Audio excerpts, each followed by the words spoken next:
This channel is part of the History Hit network.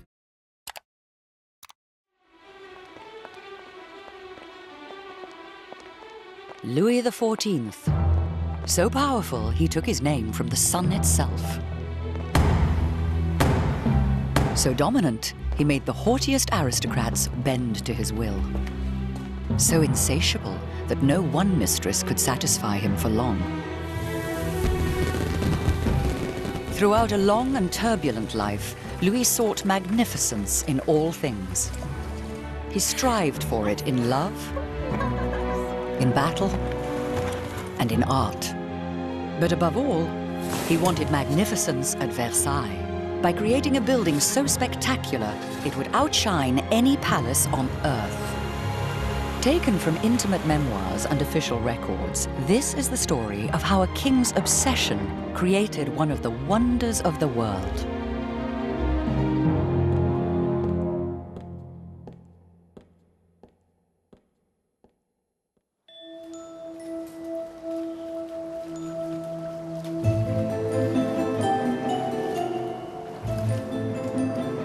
It started in a swamp. It was here, in a stretch of mosquito-infested marshland, that Louis, the 27-year-old King of France, decided to construct his new palace, near a small and unremarkable country town called Versailles. His courtiers were far from impressed.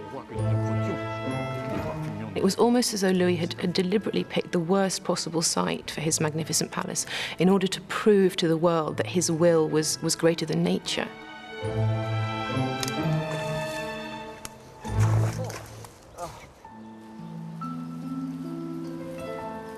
Louis had a sentimental reason for choosing Versailles.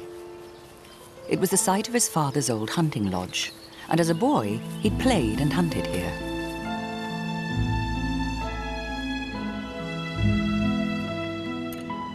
The original chateau of Louis's father was on top of a hill.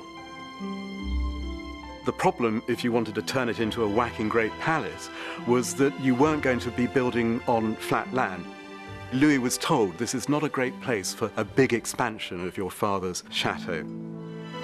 As a monarch with absolute power, Louis wasn't used to being told what to do, and he didn't much like it. Dépêchez-vous d'en finir, Monsieur Sylvestre. Le temps vous est compté. Cette demeure ne va plus rester longtemps en cet état.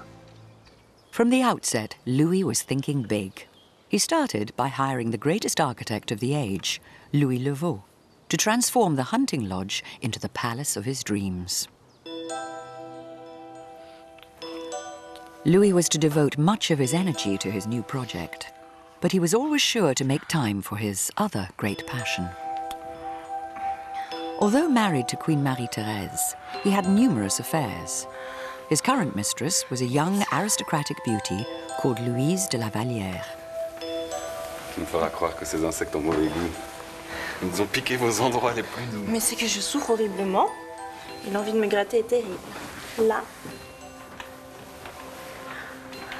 Et là, sire. Louis's attitude towards women was one of tremendous enthusiasm. He really loved women. He didn't just love them for sex. He loved their company, he loved their conversation, he loved their elegance. He loved women who were witty and refined. Most of all, I think, he loved women because they teased him, they made him laugh. Et là aussi. Où ça? Et là. He had a tremendous sexual appetite. He would quite often, if his mistress was too slow in taking her dress off, have a turn with her lady's maid while he was waiting, or a passing servant in the corridor at Versailles. He made love the way he did everything else, with enormous gusto. A French king was expected to have a mistress, and it sort of symbolized the virility of the nation. And, you know, 100 years later, poor Louis XVI, the French were furious with him because he didn't have a mistress. Louise de la Vallière was Louis XIV's first official mistress. She was a lady-in-waiting at the court. She was guileless, charming, daughter of a good family, and she adored the king, and it was irresistible because she convinced him quite genuinely that she loved him for himself, and I think this is what the young king wanted to hear. I think he had a very good time. Louise was very important to him. He did love her. They had 2 children together. He made her a duchess.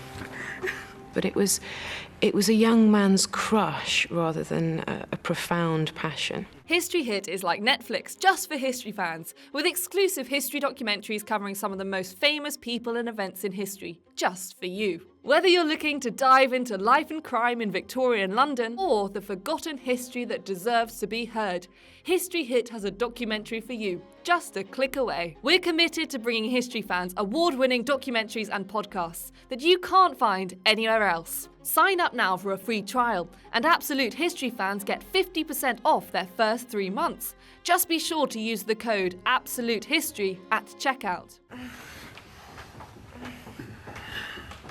Whatever his feelings for Louise, Louis was always careful to fulfill all of his obligations to his wife. His marriage to Queen Marie-Thérèse was politically vital. It had ensured peace between France and Spain for many years, and he needed to father children with her to ensure that his dynasty lived on. Louis did feel a duty towards the Queen. He made love to her frequently, and she would always have a special mass said the day afterwards, and everybody would nudge each other at court because she'd look very pleased as she came into the chapel.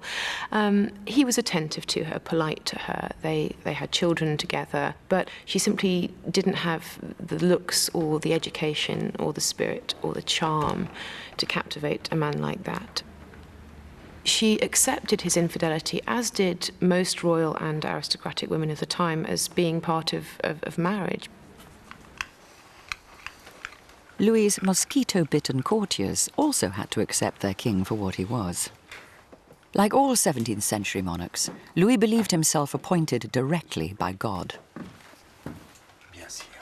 Messieurs, sachez que j'ai nommé notre premier valet de chambre, M. Bloin, conseiller en notre Conseil d'État. C'était charge nouvelle, sire.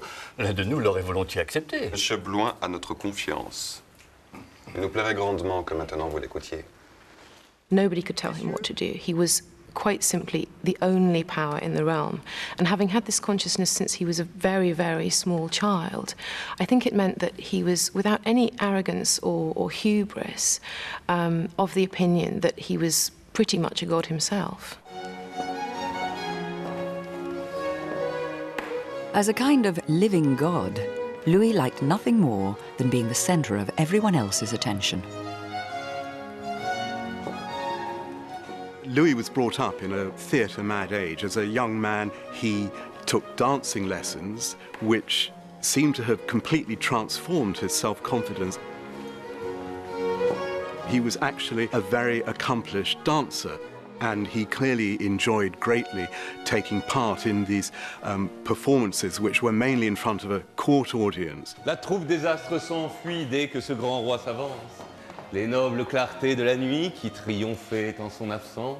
I think all his contemporaries were extremely impressed by him. He was astonishingly handsome, with his long golden hair and his almost cherubic face.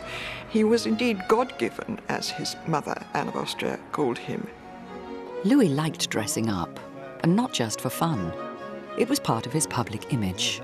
He chose as his role model the Greek god Apollo, represented in classical imagery as the sun.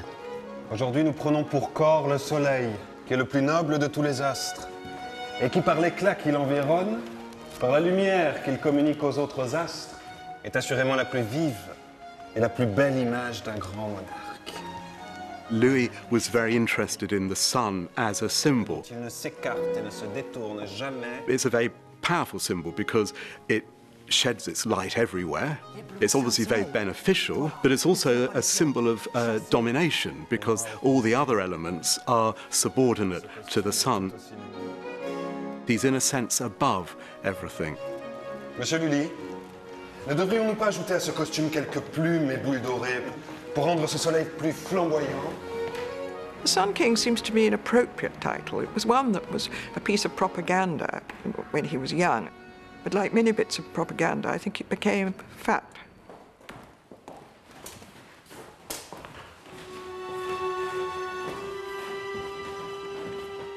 Louvo's plans for the remodeling of Versailles were complete and ready to present to his demanding boss.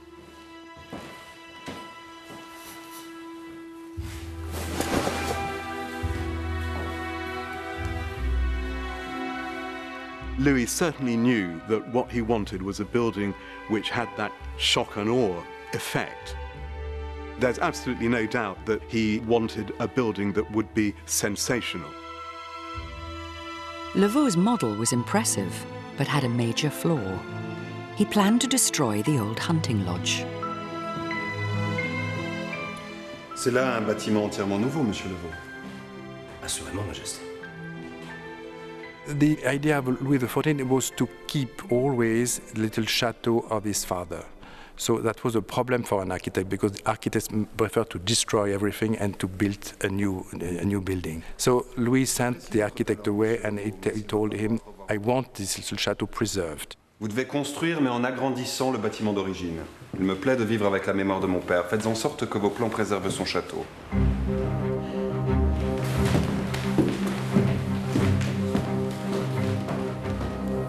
With Louveau sent back to the drawing board, Louis turned his attention to the landscape. He wanted to expand the existing garden, adding ornamental lakes and groves lined with dazzling fountains. But he'd picked an awful site. There were no views, it's hemmed in by the sides of a valley. And also, Versailles wasn't naturally endowed, the region, with the sort of trees which Louis wanted for his garden. Louis's chief gardener was the century's most celebrated landscape designer, André Le Nôtre. Versailles would be the greatest challenge of his career. Comment vous en rendre grâce? En nous donnant avec vos jardins un avant-goût du paradis. But the Sun King did not want to wait for his earthly paradise, or for his trees to grow from saplings. Louis XIV wanted results, and he wanted them fast. This was really a theme of the whole sort of Project Versailles. And the solution was to uproot mature trees from other parts of France and bring them in, and a special contraption was invented, a horse-drawn contraption, which would allow these mature trees to be transported on, as you can imagine, these terribly bad roads from other provinces. Alors, monsieur, dépêchons, s'il vous plaît, dépêchons! With major new building work on hold, Louis instructed Louveau to upgrade the interior of Versailles.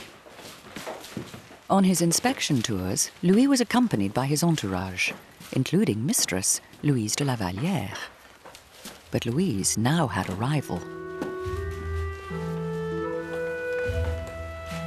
Madame, faut-il aussi que je vous laisse ma place? Il se pourrait, madame, que ma place soit bientôt la vôtre. Monsieur Levaux, sont-ce bien là des miroirs de Venise? Les miroirs de Venise n'ont pas d'égale en pureté, sire. Nous n'en voulons pas d'autres. D'autres miroirs déformeraient le reflet de ces dames qui nous accompagnent. After a while, he became quite bored with Louise, and she hung around at court desperate to try and get his attention back. She never really did. So I think she probably suffered quite a lot. I think the king could pick and choose. Power is a great aphrodisiac, and a crown even more so. So naturally, I think he picked very beautiful women.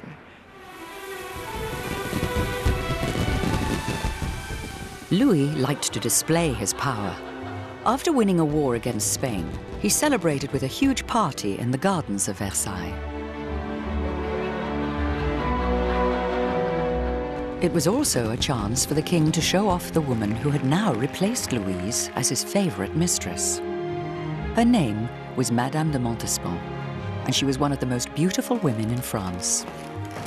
Madame, le roi s'inquiète de ne pas vous voir encore à ses côtés. Je ne saurais me présenter décoiffée devant Sa Majesté. Et puis un peu d'attente me fera encore plus désirer. Montespan is such an attractive figure, I think. She was a tremendous goer. She loved everything to do with pleasure. She loved jewels. She liked marvelous clothes. She liked food, flowers, gardening. And above all, she liked sex, you see. And he did too. So he found absolutely the right maîtresse en titre for him.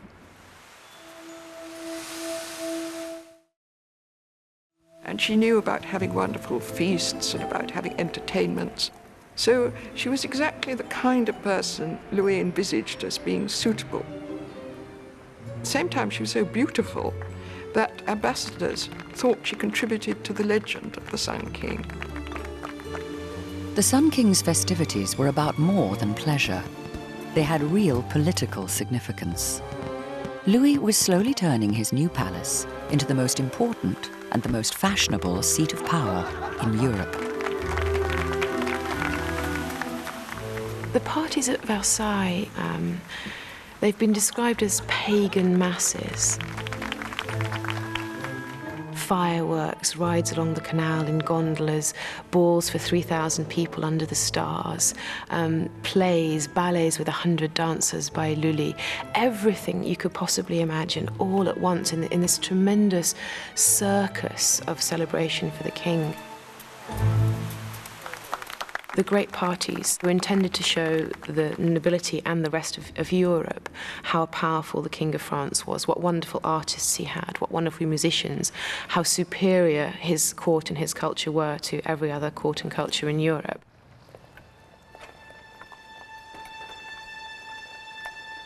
The king's former mistress, Louise, eventually gave up trying to win him back. After years of neglect, she decided to enter a convent, leaving behind the children she'd had with Louis.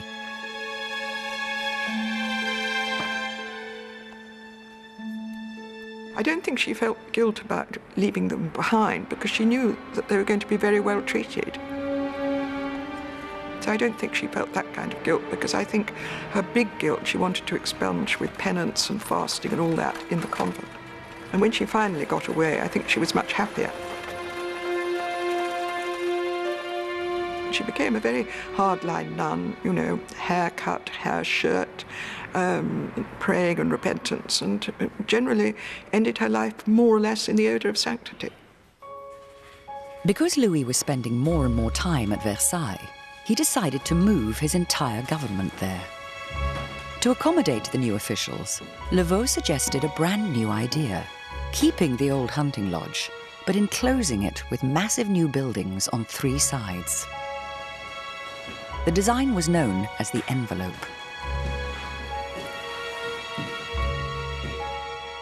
The chateau was preserved, but it was enveloped in this new building in a completely different style, which looked like a palace. What he also did with Louis was to build pavilions for his ministers. Now, this was very important. What this meant was that for the first time, Versailles could function as a seat of monarchy, a place from which the king could govern. Building the envelope was a massive task, requiring thousands of workers. The largest number of workers were 40,000 people at the same time. It was a very dangerous place also because the work to be done was not done in a secure way, of course. It was with accidents and people dying.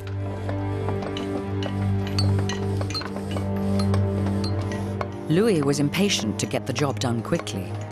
Work went on day and night.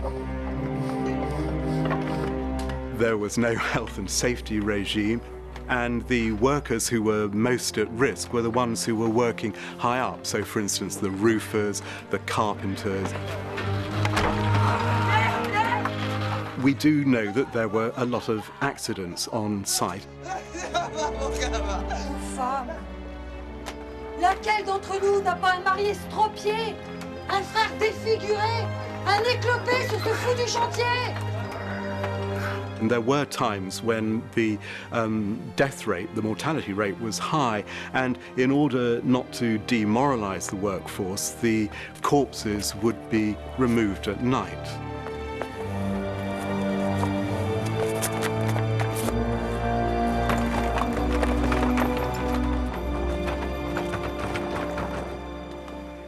Louis's mistress, Madame de Montespan, was already married, but that didn't stop her spending most of her time with the king, and he made sure she got the VIP treatment.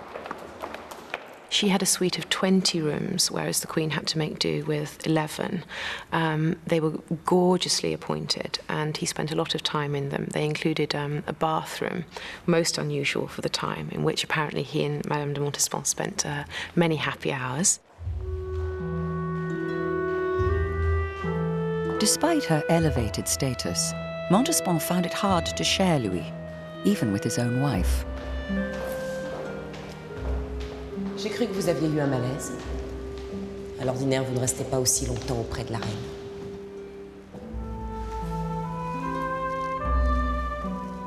Ne vous inquiétez pas, madame, mon cœur va bien. La reine a des droits que nous ne saurions lui retirer.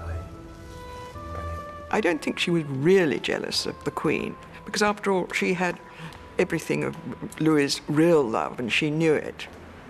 But I think she made scenes about the other mistresses when they came along as the years passed. And I think there are some men, possibly Louis among them, who rather like it if a woman is jealous and shows signs of caring. You know, she certainly complained like mad if she felt he was strayed from what was, in fact, an illegitimate relationship.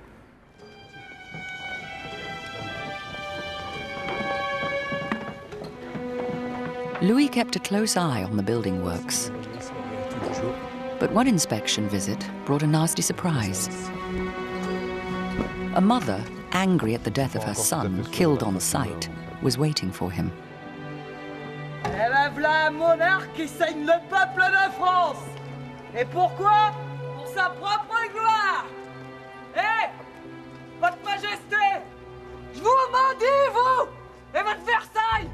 We're told that she just let fly at Louis XIV. Et je maudis ce chantier où tous les jours les chariots se remplissent de plus en plus de morts. Tyrans! I mean, he was very surprised. He said, "What, is that me?" Et lâchez-moi! Putain de chien! Tyrans! Est-ce bella de nous que cette femme parle? Ne l'écoutez pas, cette femme a perdu l'esprit. This was a courageous thing for this mother to have done, because there were guards everywhere. And of course, as soon as she had said this, she was very quickly hustled away for her punishment.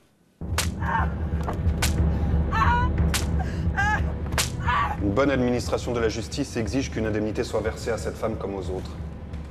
Mais cette même bonne administration de la justice exigeait tout autant que cette femme soit punie pour l'outrage qui nous a été fait. Car personne ne doit penser pouvoir s'en prendre impunément au roi.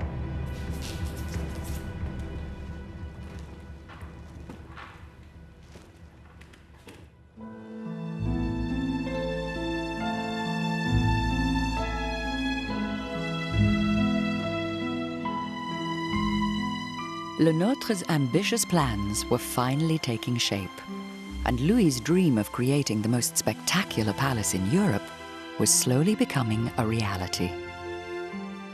Louis's great gardener, his real gift, was for rearranging the landscape, basically, and dividing it up on a grid. And then you treat the units within the grid essentially as outdoor rooms. And then you would bring in all sorts of other people, water engineers, sculptors, architects, essentially to furnish these rooms. Si, l'idée serait d'ajouter un nouvel axe au Grand Canal. On dirait la Sainte Croix. Voilà une pieuse idée de la géométrie, monsieur le nôtre. Elle nous ravit et nous apportera bonheur. The envelope around the old hunting lodge was complete. Louis's ministers were installed in their new apartments, and the king began governing from Versailles. Now, Louis decided he would make the palace his permanent home, and insisted that leading French nobles come and live there too. Allons, il est temps maintenant que l'on prenne toutes les dispositions pour que Versailles devienne la demeure du roi de France. There's no question that for Louis, the nobility, particularly the great court nobility, were an essential aspect of his kingship. They surrounded him with glory and status. This is a state where the ultimate decider on granting favor or refusing favor is in the hands of the king. If you were looking for a military command, if you were looking for favors for many of your clients, supporters and family, then the way to achieve this was by getting access to Louis, and to a lesser extent by gaining access to the ministers around Louis. But housing all the nobles would mean yet more building work. Louis's finance minister, Jean-Baptiste Colbert, worried about the cost. Du grand commun à l'aile du Midi, faites en sorte que tous trouvent la place qui leur revient. Versailles manque d'appartements. Sire, il va falloir encore construire. Mais construisons, Colbert. Construisons. Si le roi est à Versailles, si rien ne peut se faire en France sans passer par le roi, toute la noblesse sera à Versailles.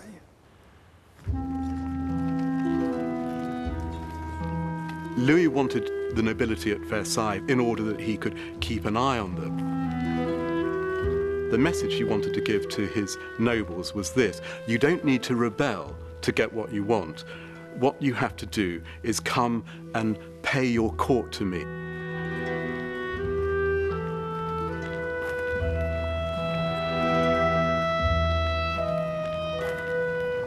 Sire, voici le château en son état. Original architect Louis Levaux died before his project was complete. His replacement, Jules Mansart, had ideas of his own.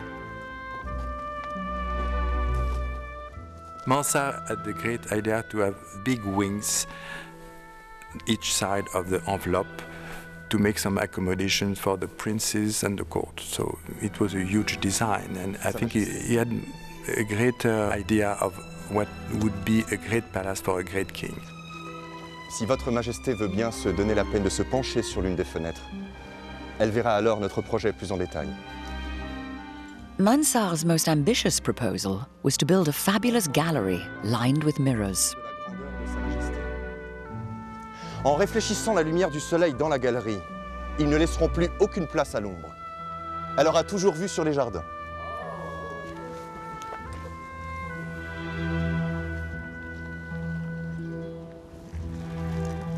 Monsieur Mansart, nous apprécions grandement votre art. Sire, merci. However magnificent the plans, Louis's experience with his builders was a familiar one. Everything took much longer and cost far more than the estimates. And they made a terrible mess.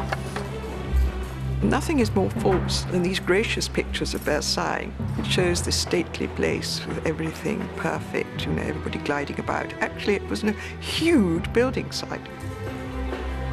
All the court ladies complained about it. The workmen starting at 6 a.m.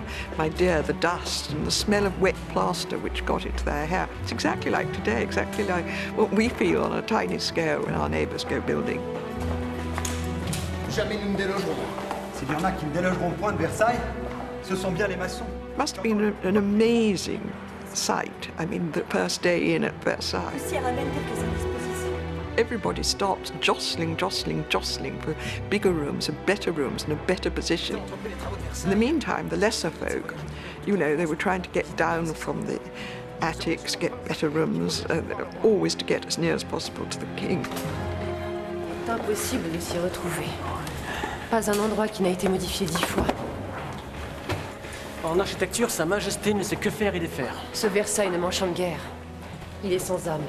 At night, there was this sort of great unrolling of mattresses all over the palace as servants and soldiers, guards, would, they'd go to sleep on the floor. The lavatory arrangements were pretty kind of basic. Servants would think nothing of relieving themselves in the corridors of Versailles. So you have this extraordinary attention on outward appearances and magnificent clothes, but alongside you have all these smells. I mean, you could have been in a farmyard. Avez-vous trouvé votre logement? Pas encore, madame. Dans ce fourre-tout et ces cul-de-sac, je n'ai pu trouver que la grande galerie. Alors? I think many of the nobility would have resented the chaos and lack of order, and doubtless complained about this at length. But I think one shouldn't underestimate the compulsive desire of most of the great nobility to attend at court, to be around the king. Louis's desire for magnificence extended to every aspect of his life, especially his wardrobe. He dressed in the finest cloth and expected his courtiers to do likewise. And when his hair began to recede, he adopted the fashion for elaborate wigs. A half-inch of lace on a cuff, a gold or a silver button, whether your pearl was here on your collar or here, these could mean life and death to the courtiers. Fashion was hugely important, and it was a very important way for the aristocracy to distinguish themselves from the ordinary people. Louis influenced fashion to some extent. When he was a young man, he dressed quite flamboyantly, lots of cavalier silks and laces and ribbons. He was a bit on the short side, so he introduced a fashion for high-heeled shoes.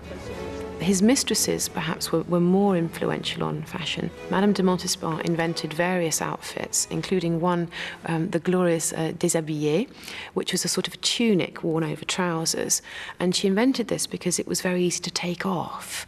Normally, a lady's dress required two women to stand behind her to undo all the strings. And of course, Louis was an impatient man. He couldn't be bothered waiting. So she invented this outfit so that he could undress her discreetly and easily in private.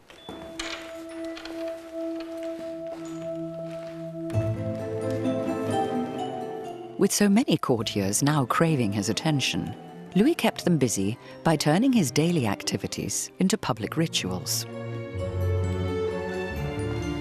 When he gets up in the morning, that's the royal lever with a great queue of great nobles who hand him different articles of clothing.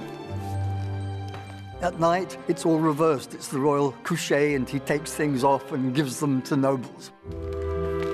Great nobles would quarrel with one another as to which of them had the right to hand him his shirt, because it had to be the person of highest rank in the room. They couldn't go off to the country on their estates and start raising armies, meddling. It meant that they had to stay there, quarrelling about whose turn it was to give the king his napkin. Even the king's mealtimes turned into a performance, where the nobles stood and watched the king eat, waiting for him to speak to them.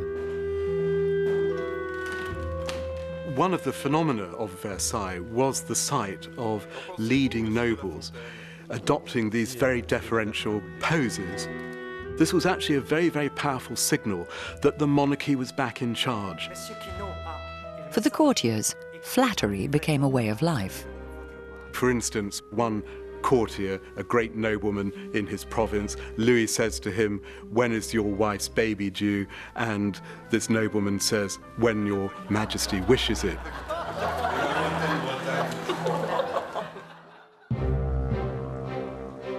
As well as accommodating thousands of courtiers and officials, Versailles was also used by the king to promote France itself. There was a deliberate intention to create a showcase for French manufacturers and to rival or outdo Italy above all, which was the great source of taste in the 17th century. The magnificence of the interior, of course, it was all about the splendor of the monarchy and the splendor of Louis XIV. Louis personally loved rich materials and fine craftsmanship. But it was also a careful orchestration of Louis XIV's, France's claim to lead Europe in terms of taste and the arts. As building progressed, Louis commissioned hundreds of paintings, sculptures, and other decorations, many containing images of himself as the embodiment of French glory. This was no accident. If you compare Louis with rulers before, it is remarkable how he had professional advice. So he's not presenting his image by himself. There was a whole backup team of intellectuals, writers. This is a real innovation, that there should be a small committee of people who are simply working on how to present the king's image in the most grand manner possible. The great French painter Charles Lebrun was recruited to the cause. La voie royale qui se dessine sous vos yeux, sire, conduira chacun de vos sujets de la guerre à la paix, de l'obscurité à la lumière, des forces du chaos à la victoire de l'ordre et du bien. Vos peintures nous sont chères, Monsieur Lebrun. Louis's image makers liked art that presented him as a conquering hero, drawing on figures from ancient mythology like Jupiter and his favorite, Apollo. The association with the images of very powerful men of the past were part of the strategy of being the best king and the most powerful and most important king of the time. Louis's public image may have included a fair amount of 17th century hype, but he was certainly a remarkable man. He goes hunting 3 times a day. He goes to council meetings 3 times a day. He's a very hard worker. He makes love 3 times a day. We must conclude the man had amazing energies.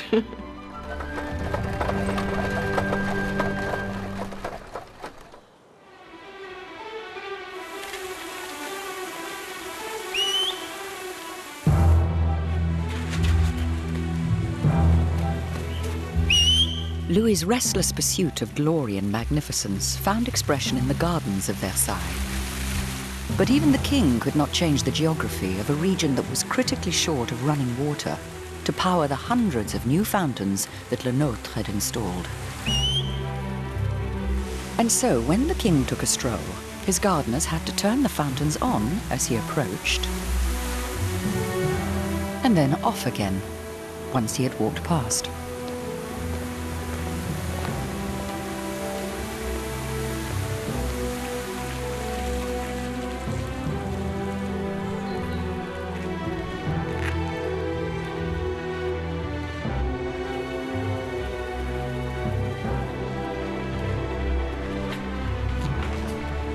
Où allons-nous trouver notre eau, monsieur? The problem of getting supplies of fast-running, high-pressure water were never adequately solved. Various attempts were made to find alternative sources from quite far away from Versailles. The celebrated Machine of Marly, a series of vast water wheels which were intended to bring water up from the Seine and deliver it to the Palace of Versailles. This provided water, but not enough. The great and final scheme involved building a full-scale Roman-style aqueduct. This was abandoned as being too expensive, and the result, of course, was that the great gardens of Versailles never had enough water to drive all the fountains simultaneously.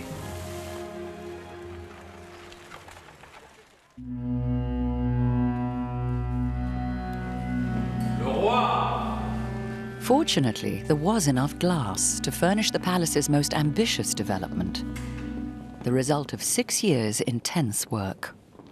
This was Mansart and Lebrun's most stunning achievement, Versailles' Hall of Mirrors.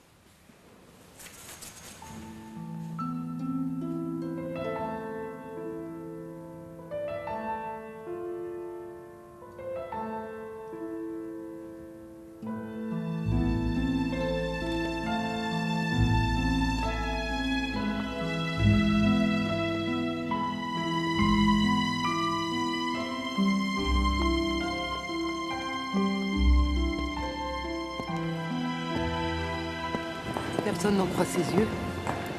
Tout le monde pense rêver. C'est que, madame, en quelque endroit du monde cette galerie n'est en rien comparable. I think the effect of the gallery is more a dream. Wonderful light given by the mirrors, and I think it's very impressive and astonishing. Versailles est un triomphe, sire. Versailles is undoubtedly one of the great palaces. Louis would have wanted us to think of the chateau as an integrated whole, not to focus on specific items, whether the Hall of Mirrors or the Great Canal. And as an integrated unit, it completely outshines, I think, almost every other palace ever conceived or built.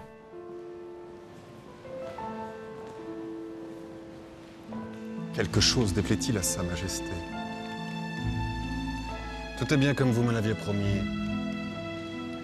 Toutefois, il nous plairait que cette galerie soit ouverte au public, comme le reste du château et des jardins. Ils sont la fierté du royaume de France. Faisons-les partager au monde. Louis said of his house, Versailles, c'est moi. Louis was Versailles, he was his house. If we understand one, we understand the other.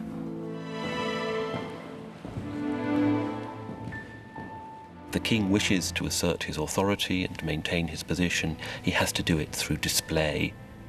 Versailles is an ideal theatre set on which he can act out what he regards as his royal duties. Versailles, from this point of view, fulfills those requirements better than almost any other building that could be imagined. Louis's love affair with his palace lasted longer than any of his human relationships. After 14 years, 9 pregnancies, and 7 children, Montespan was beginning to lose her looks and her hold on the king.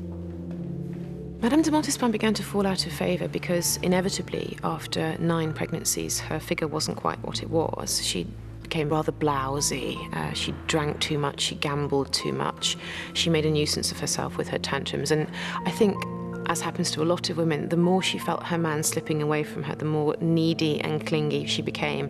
And the more needy and clingy she became, the more she drove him away. Sire, vous n'avez plus un seul moment pour m'écouter, alors que j'ai tant de choses à vous dire. Plus tard, madame. Un autre jour. But I think Louis was also undergoing quite a significant personal transformation. He was becoming much more religious. Madame de Montespan was a married woman. Committing adultery with an unmarried woman was one thing, but double adultery was sacrilege. It was a tremendous scandal, and he was becoming conscious of the fact that his way of life was really compromising the state and compromising his kingship. Louis turned to a very different woman. Madame de Maintenon, governess to his illegitimate children. Maintenon was pious, quiet, and intelligent, qualities that a middle-aged Louis had come to admire.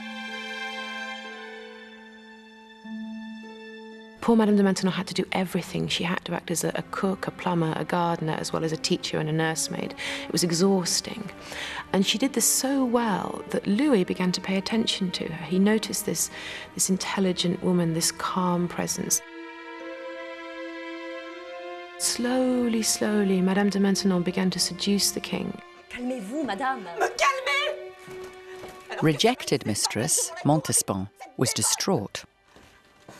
J'étais loin d'imaginer. Allons, madame. On dit que la Maintenon est plus dévouée à Dieu qu'à Sa Majesté. Notre roi va vite se lasser de ses prières. Il aime trop la chasse, la fête et la beauté. Croyez-moi. Vous êtes sûre? Mais oui, madame. I think it was the rise of Maintenon in the first place which really riled her, because she found she'd made a mistake. She'd underestimated another woman. Maintenon was poor and a widow and innocuous and very pleasant and intelligent. And she didn't spot that Louis might actually fall in love with a woman like that, you know, and it might be a very seductive thing to him in quite a different way from her own seductive powers. And I think for a couple of years at least, she was extremely angry. When Louis's long-suffering queen, Marie-Thérèse, died, he was free to marry again, and he turned to the quiet governess. She'd not only won his heart, she'd convinced him she could help save his soul. The 17th century mentality was very different. The attention paid to salvation, dying in a state of grace so you didn't go to hell, was enormous. And Louis, who in some ways was quite simple, took this very, very seriously. And I think Maintenon persuaded him that she could help him towards his salvation. As Maintenon was a commoner, the king could only marry her behind closed doors.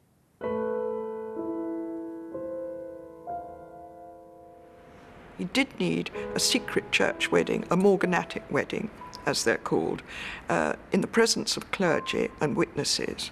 After that, he's all right with God and the church. He can go to communion. It's all perfectly okay. And it's interesting that Louis never declared the marriage, because she wasn't a princess. He had his own values. That is, he would have his private life, but in public, he was solitary.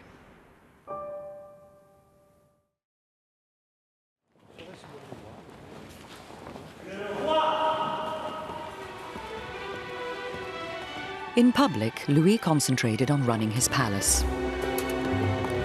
And his court life at Versailles became ever more formalized.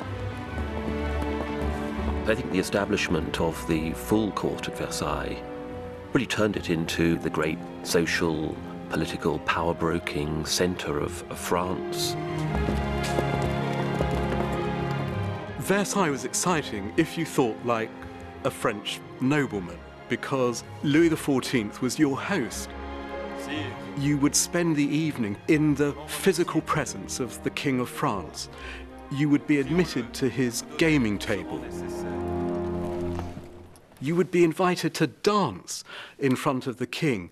Now, for nobles, this was an enormously prestigious and enormously flattering thing.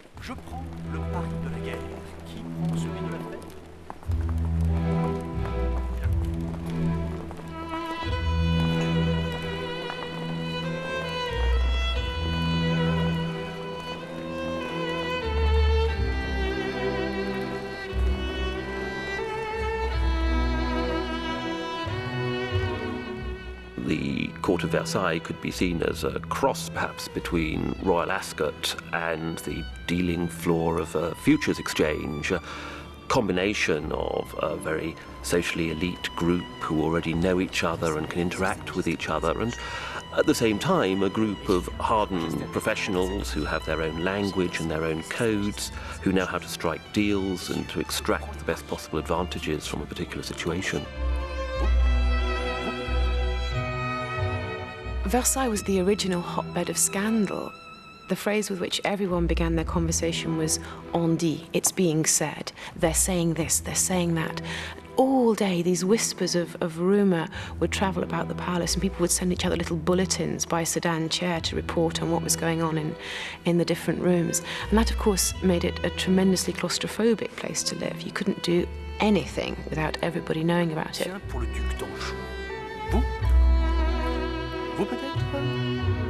It was this extraordinary networking centre. Everyone who was anyone in France was now at Versailles. So to be excluded was disastrous for a French nobleman. The worst thing that a courtier could hear from the king was, "He's a man I never see." People would spend literally years trying to hear one word or have a gesture from the king.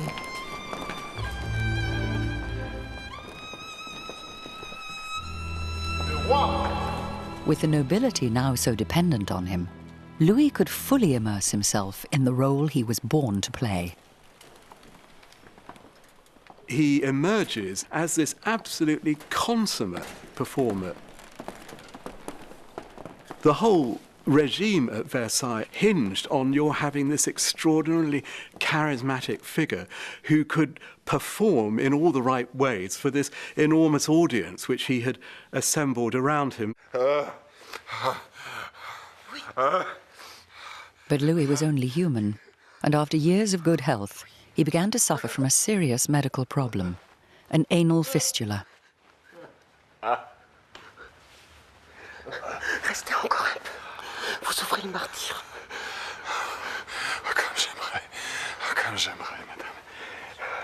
La France ne veut rien savoir de mes douleurs. Et le roi se doit entièrement à ses sujets. This was an extremely serious condition in the context of the 17th century. The risk of it becoming gangrenous, that the pus would seep into the rest of the body and infect, was very great indeed. Untreated, it would almost certainly have killed the king. The only way that it was likely to be cured was through invasive surgery. Such surgery had had a very poor success rate. But Louis instructed his doctors to go ahead. His senior physician devised a new instrument especially for the operation. The doctors involved in the operation practiced on a number of others who had anal fistulas beforehand, but it was nonetheless still a very risky operation. In the 17th century, the doctors were much more likely to kill you than cure you. Huge effort was made at Versailles to keep the details of this secret because it was felt so likely that the king wouldn't survive, that the diplomatic repercussions of this would sweep through Europe.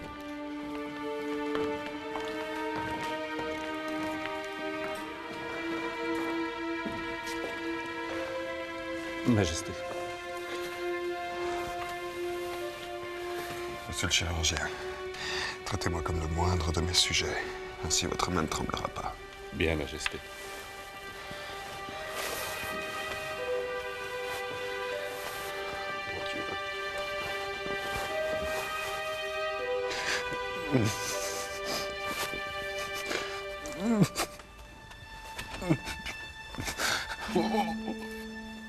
He was so stalwart during the operation. He never spoke at all. Imagine the pain. No anesthetic.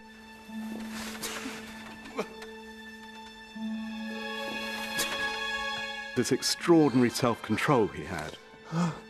He just gritted his teeth and conducted himself with great dignity.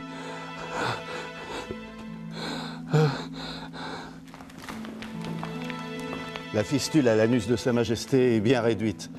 Maintenant, il faut prier pour le salut total du roi.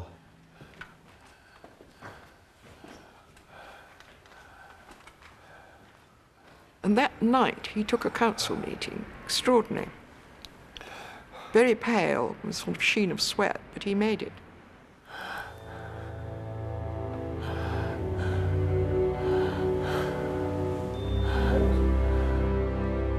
Louis recovered his health, but other troubles were looming. His fame and success had earned him many enemies. 2 years after his operation, France began a costly war against Spain, England, and Sweden. As the fighting dragged on, some of Versailles' silver was quietly removed and melted down to pay the king's soldiers. Unable to win the war, Louis signed an unfavorable peace treaty, conceding territory to his enemies. The Sun King was finally in decline, and although he continued to make small improvements to his great palace, he lost much of his enthusiasm. Ces nouveaux travaux sont-ils bien utiles? L'opéra, sire. C'est vrai que notre Versailles a beaucoup manqué d'un opéra. Mais il est trop tard, monsieur Mansart. Faites notre nouvelle chambre.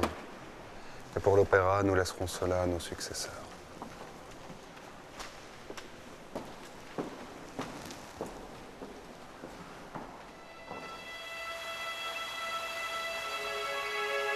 After just 4 years of peace, a new crisis threatened. The Spanish king died, leaving his empire to Louis's grandson. If Louis accepted on the boy's behalf, he knew the other European powers would try to stop him. But if he refused, the territories would go to France's rivals in Austria. He was in an impossible situation. Louis was damned if he did, damned if he didn't. Faced with an issue which concerns the honour of his dynasty, it's perhaps not surprising that he opts for the acceptance of the Spanish offer. But inevitably, therefore, provokes war with the other major European powers. This, the most grueling war of Louis's reign, lasted for 12 years and brought France to the brink of ruin. As Louis grew old and frail, he fell ever more under the influence of his devout wife, and now shunned the lavish amusements that had once filled his beloved palace. I think Versailles became a chilly, tedious place in many respects once La Maintenon got Louis into her grip. It became this sort of rather dreary world where whatever the King of France was doing, you could set your watch by, you could look at a clock at any hour of the day and know exactly where Louis was. And his whole life became this endless choreography of etiquette and ritual, with Madame de Maintenon sitting there in the corner like some sort of holy spider watching it all. Notre Versailles est bien morne.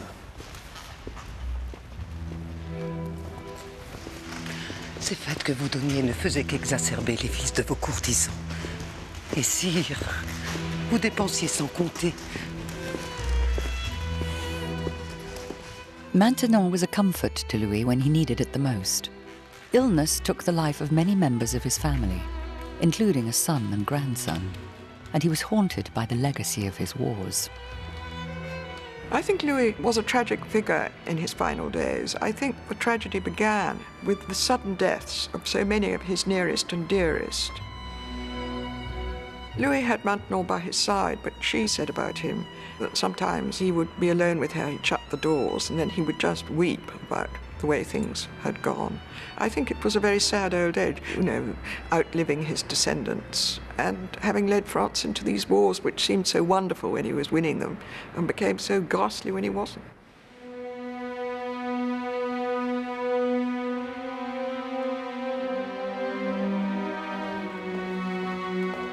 Aged 76, and after 72 years on the throne, Louis was once again taken seriously ill. On dit que la jambe de Sa Majesté est aussi noire que le charbon. Hélas. No one expected Louis XIV to live as long as he did.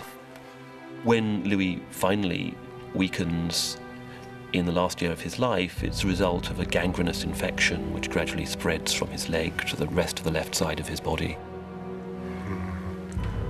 Even Louis's own death became a public performance. J'ai vécu parmi les gens de ma cour. Je veux mourir parmi eux. Faites-les entrer pour mon dîner. In spite of their long intimacy, Maintenon wasn't actually at the king's side when he died, and that was not the practice. By her own wish, she went off to a convent to be among ladies who would succour her and sympathize with her, leaving him to priest and ultimately to God.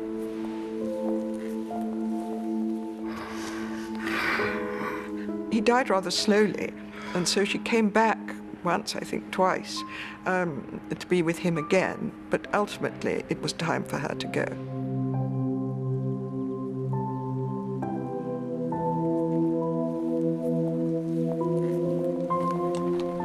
The heir to the throne was a really tiny child, the little 5-year-old boy, and he's brought in to see his grandfather, and his grandfather sort of tells him to be a good king, but says, "I have loved war too much." Very sad, dying words from Louis XIV, certainly true.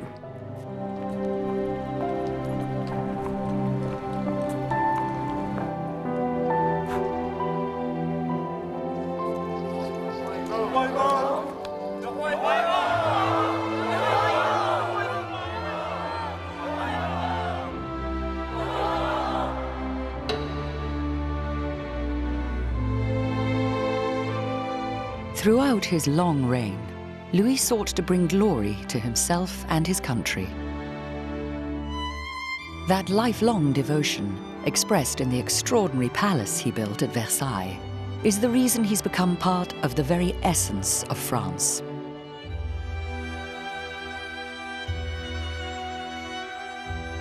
He didn't just leave glorious monuments, beautiful buildings, fabulous paintings. He left a sense of identity which has endured until today. Louis certainly embodies, I think, the idea of the greatness of France. He was the king and you were the subject, and there was never any doubt about that. He imposed his will on the world so splendidly in every respect. He wanted to impress everybody, and I think he succeeded. The scale of the vision is breathtaking. No one did it like Louis.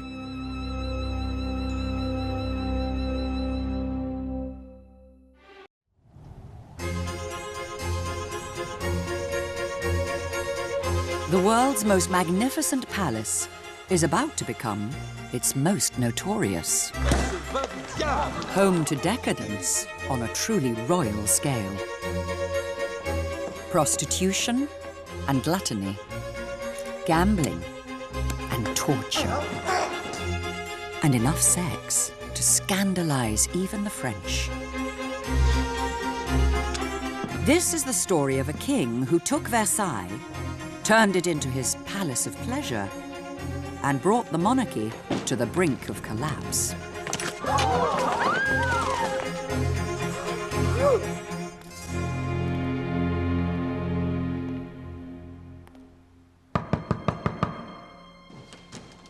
Que voulez-vous? Louis XV, que Dieu nous a donné pour roi. The waking ceremony of the Duke of Anjou, by grace of God, King Louis XV, monarch of France and Navarre. And just an 11-year-old boy. N'est-ce pas une bien lourde tâche à laquelle je suis appelé? Souvenez-vous, votre bisaïeul vous a prédit que vous serez le plus grand roi du monde. Qu'advient-il de celui qui faillit, monseigneur? Suivez en tout l'exemple du grand roi, Louis XIV. Et vous aurez la même gloire. Louis will reign for 58 years, but his whole life will be lived in the shadow of another man's glory, his predecessor, Louis XIV.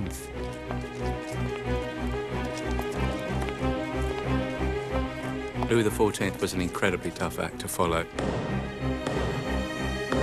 He is seen as the great. He's the conqueror of Europe. He adds to France. He's the greatest monarch of the 17th century. He was the first actor on the stage of Versailles. He was the sun, he was Apollo, the sun god. Everything orbited around him. The etiquette of the court, the day of the court, the extraordinary life lived entirely in the public gaze. In his patronage of the arts, in his building projects, in his personal conduct, in the way he dressed, the way he ate, the way he looked, the way he walked. From the fountains in his gardens to the silver by his bed, he had established a form of etiquette with the sole view of making the whole country of France entirely focused upon his person and his power.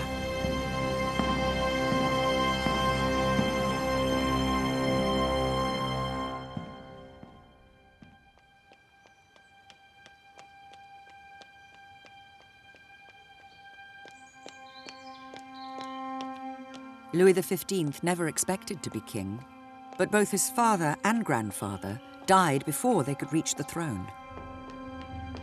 Louis XV loses his parents and his grandparents when he's 2 years old. He's an orphan brought up by people that he doesn't know very well, some of whom are probably fairly terrifying as courtiers. He's a sickly child very early on.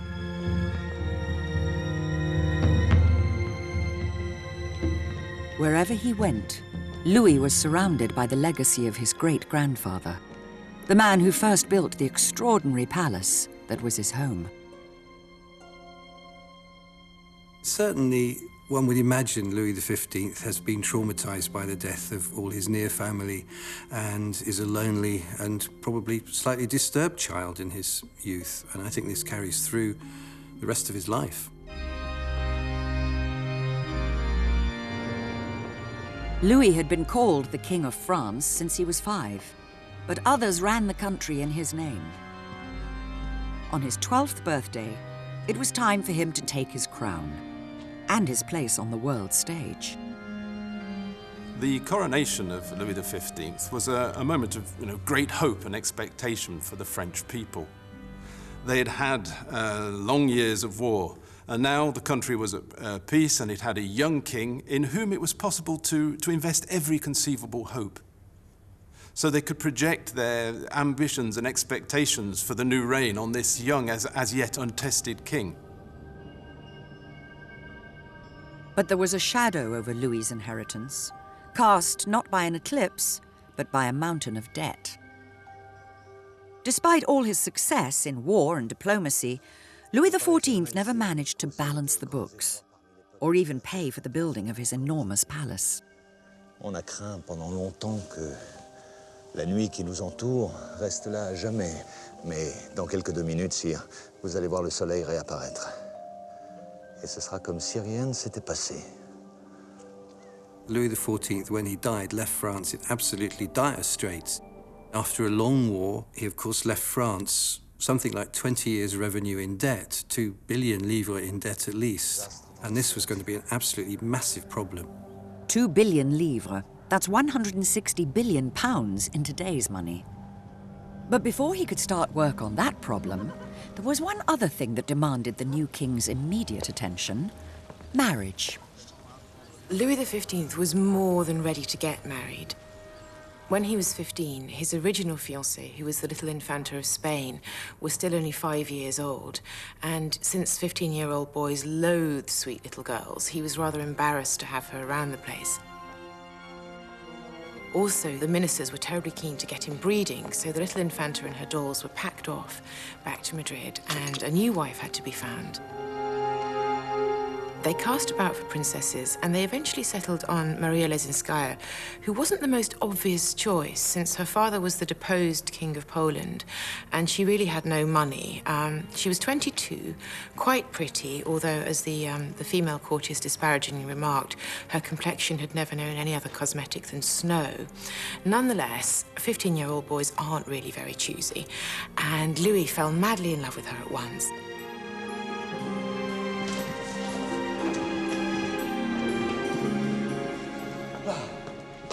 La reine plaît infiniment à Sa Majesté. Notre roi l'a honorée 7 fois. Royal sex lives were public property, and Louis was much discussed in the corridors of Versailles, if not always believed. 7 sacrements pour la première nuit, je n'en crois rien du tout. D'ailleurs, les rois trompent toujours leur peuple.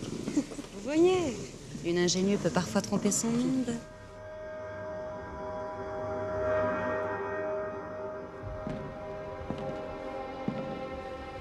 Le roi!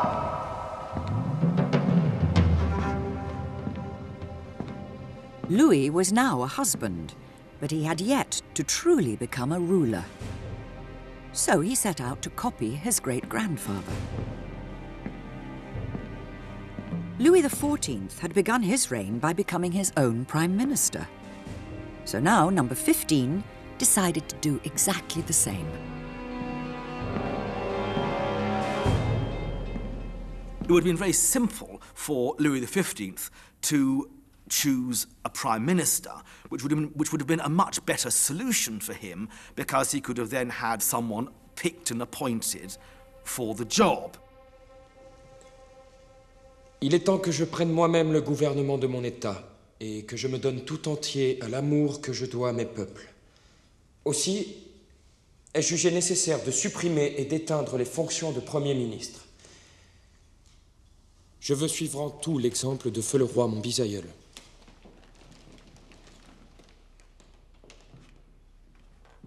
He's got this sense of he has to follow in the footsteps of his great-grandfather, Louis XIV, and to be a real king, he has to be a new Louis XIV.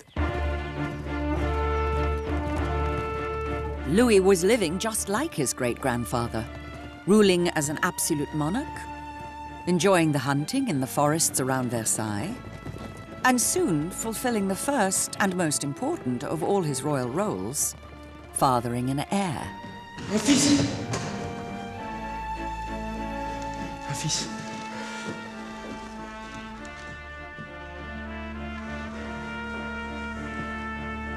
Mon fils, mon roi. La Vierge que j'ai priée à Notre-Dame et à Sainte-Geneviève. The relationship between Louis XV and his wife, Maria Leszczyńska, started very well, really. Un dauphin. They managed to put together a relationship which, over a period of 10 years, certainly, was quite a happy one. They had a string of children, and they seemed to have found a certain, sort of emotional support in each other's company. Maître Corbeau sur un arbre perché. More children followed at regular intervals over the next 10 happy years. 8 girls and 2 boys. Mes petites amours, mes petites torches, faites un baiser à votre père, là, sur la joue. Louis may have enjoyed being a father, but the Queen, after a decade of non-stop pregnancies, was fed up with it all. The Queen began to complain that she was either pregnant, in bed, or being brought to bed. Eventually, they had 10 children by the time Louis himself was 27. The Queen had really had enough, so she began to tell the king that he wasn't allowed to come into her bedroom on certain saints' days because she was a very pious woman. Gradually, the saints' days got more frequent and the saints themselves became increasingly obscure, until finally Louis lost his temper and asked Lebel, who was the concierge at Versailles, to bring him a woman, any woman. Louis only had to ask, and just about anything and anyone could be provided. And was. The king gradually got into the habit of first having dalliances with the court ladies and then full-blown affairs. Vous savez que j'ai une sœur, Louis? Louis began a life of carnal adventures that would turn him into one of history's greatest libertines. He was a great womanizer, but there was nothing unusual about that. French kings were expected to be womanizers. This was seen as a sign that they were virile and were going to produce an heir and were in fact acting in an aristocratic and masculine way. Indeed, within the aristocratic society that the king had been raised, the idea of marital fidelity was seen as laughable. Louis's first illicit amour was Louise Julie de Nesle, a beautiful young aristocrat and the eldest of 5 equally attractive sisters. Eh bien, ma sœur m'assaille de lettres depuis quelques mois. Et elle ne rêve que d'une chose, me dit-elle. Être ici, à Versailles, qu'elle appelle son Eldorado. What was interesting was that he then proceeded to take all the other sisters in her family as his mistresses too. And although it's slightly doubtful that he had an affair with the 4th, it's probable that he did. Et qu'elle aimerait se coucher. Elle est juste à côté. Eh bien, faites-la entrer. Ma sœur? Il ne faudrait pas que proche du roi, elle n'y gagne qu'un vilain refroidissement. It was rumoured that one of the sisters, the Duchesse de Châteauroux, would ask her other sister to come along and give matters a helping hand occasionally. Viens, ne prends pas froid.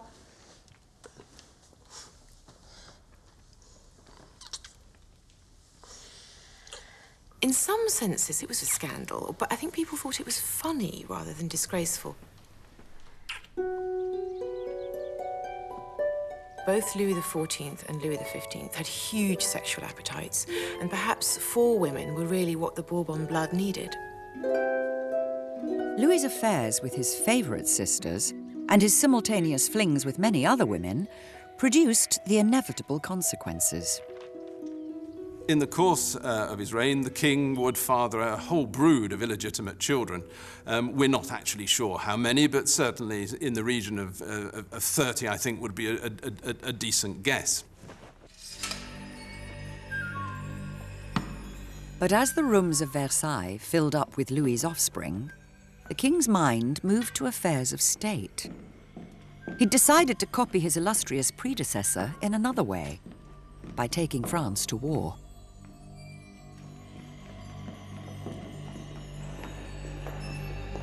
The decision of Louis XV to go to war in 1744 was hugely popular.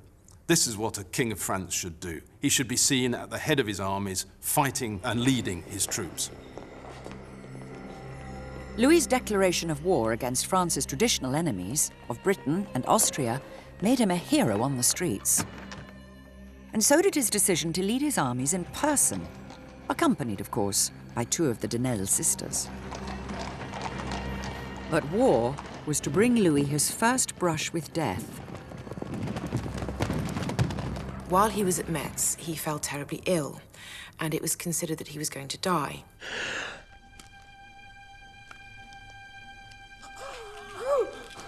Certainly the doctors had given up hope, and back in France, the population was shocked, genuinely, absolutely frozen with fear that they would lose their king.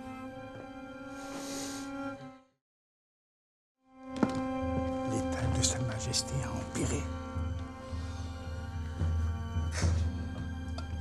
Tout est perdu. In order, as a Catholic, to receive the last sacraments, he had to confess. And in order to confess, he had to send away his mistress and renounce her. Louis didn't think much of his marriage vows, but like most people of his age, he did believe in heaven and hell. And he knew which one he wanted to avoid. La Sainte Église ne peut donner les sacrements à Votre Majesté, dès lors que sa maîtresse est à ses côtés. The king, like the least of his subjects, was afraid of dying without absolution and was afraid for the state of his immortal soul. Sauvez mon âme, mon Seigneur. He knew that one day he would have to face God and give an account of himself, and then he would just be a man before God, like any other man.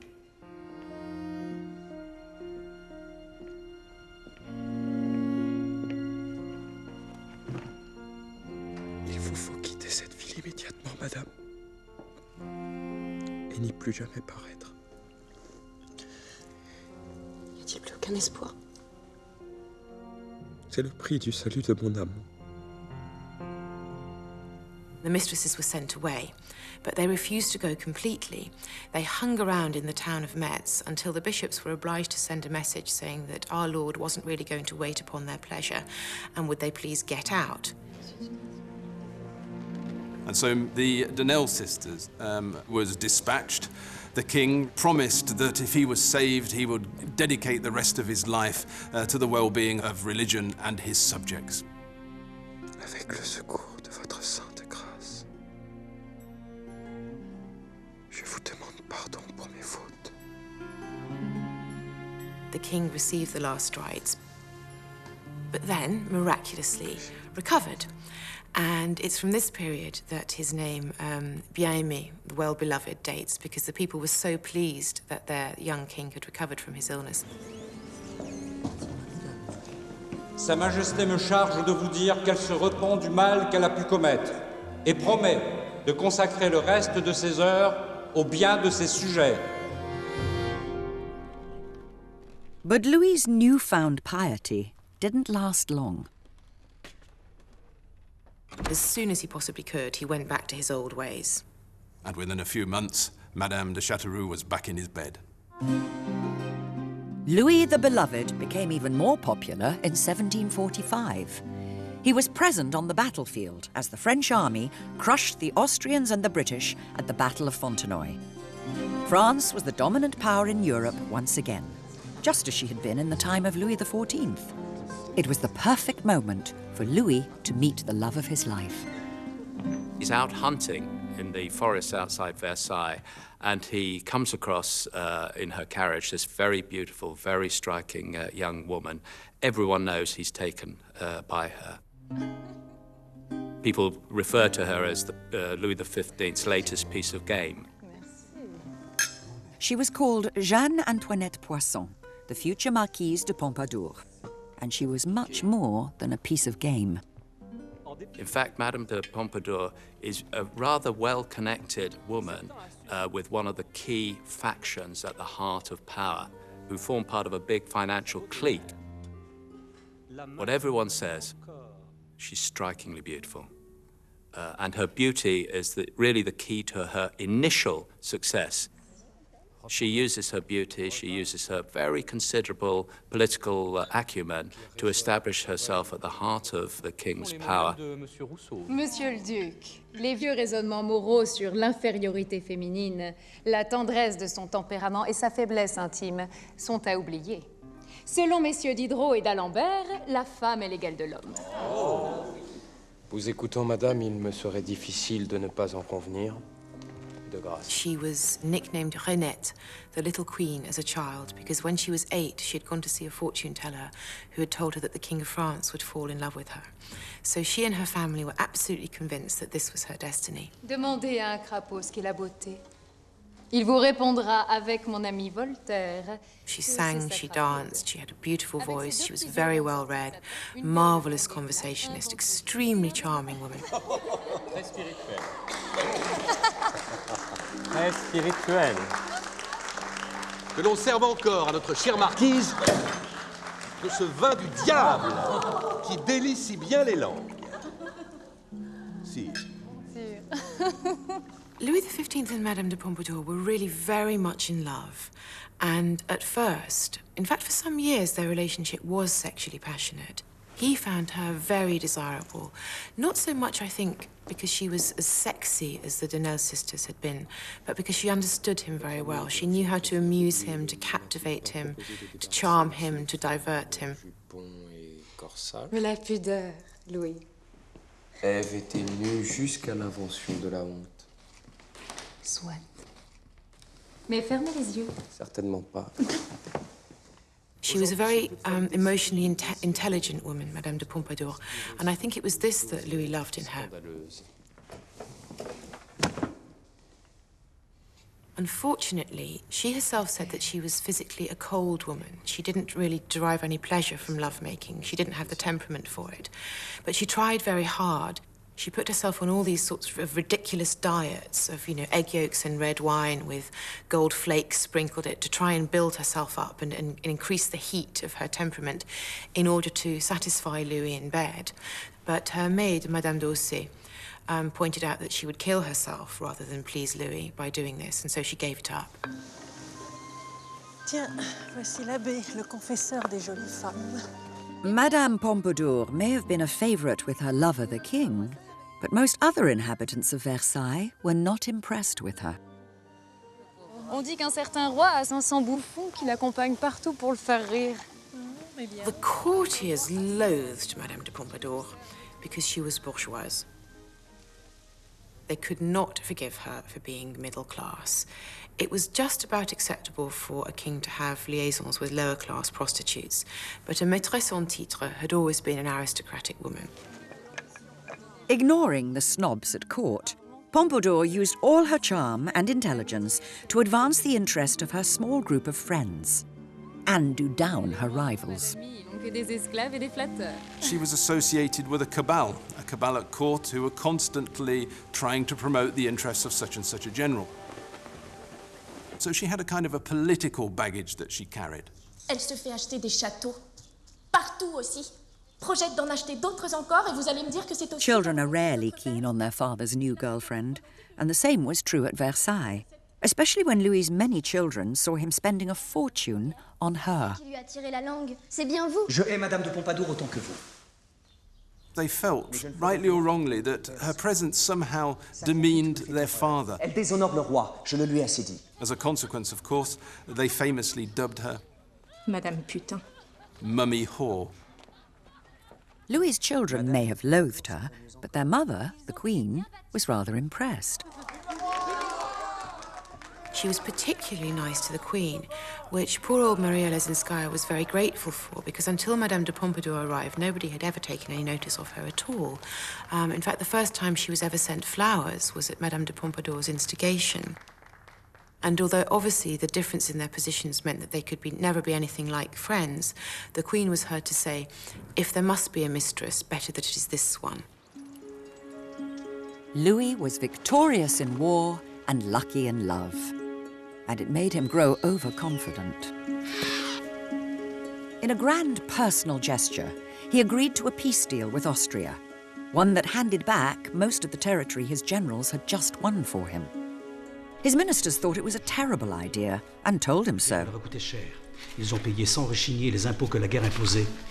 Ne croyez-vous pas qu'il serait juste de leur donner une explication? Des explications? Des explications. Le roi doit-il s'expliquer? The peace is not a very good peace for France, because France gets absolutely nothing for it except enormous debts from its participation in the war. The French public, having dispensed millions of livres and lost countless men dead, could not understand why their king was giving up his conquests. As a result, school children and fishwives were said to be running around in Paris with the line, "You're as stupid as the peace." Just as Louis's popularity began to wane, his love affair with Madame Pompadour was also drawing to a close. His solution was a private harem in the town of Versailles, known as the Deer Park.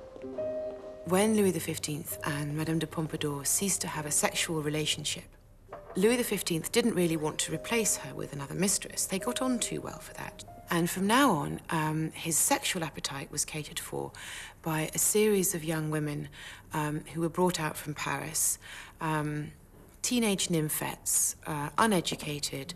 Often they had no idea who their powerful lover was.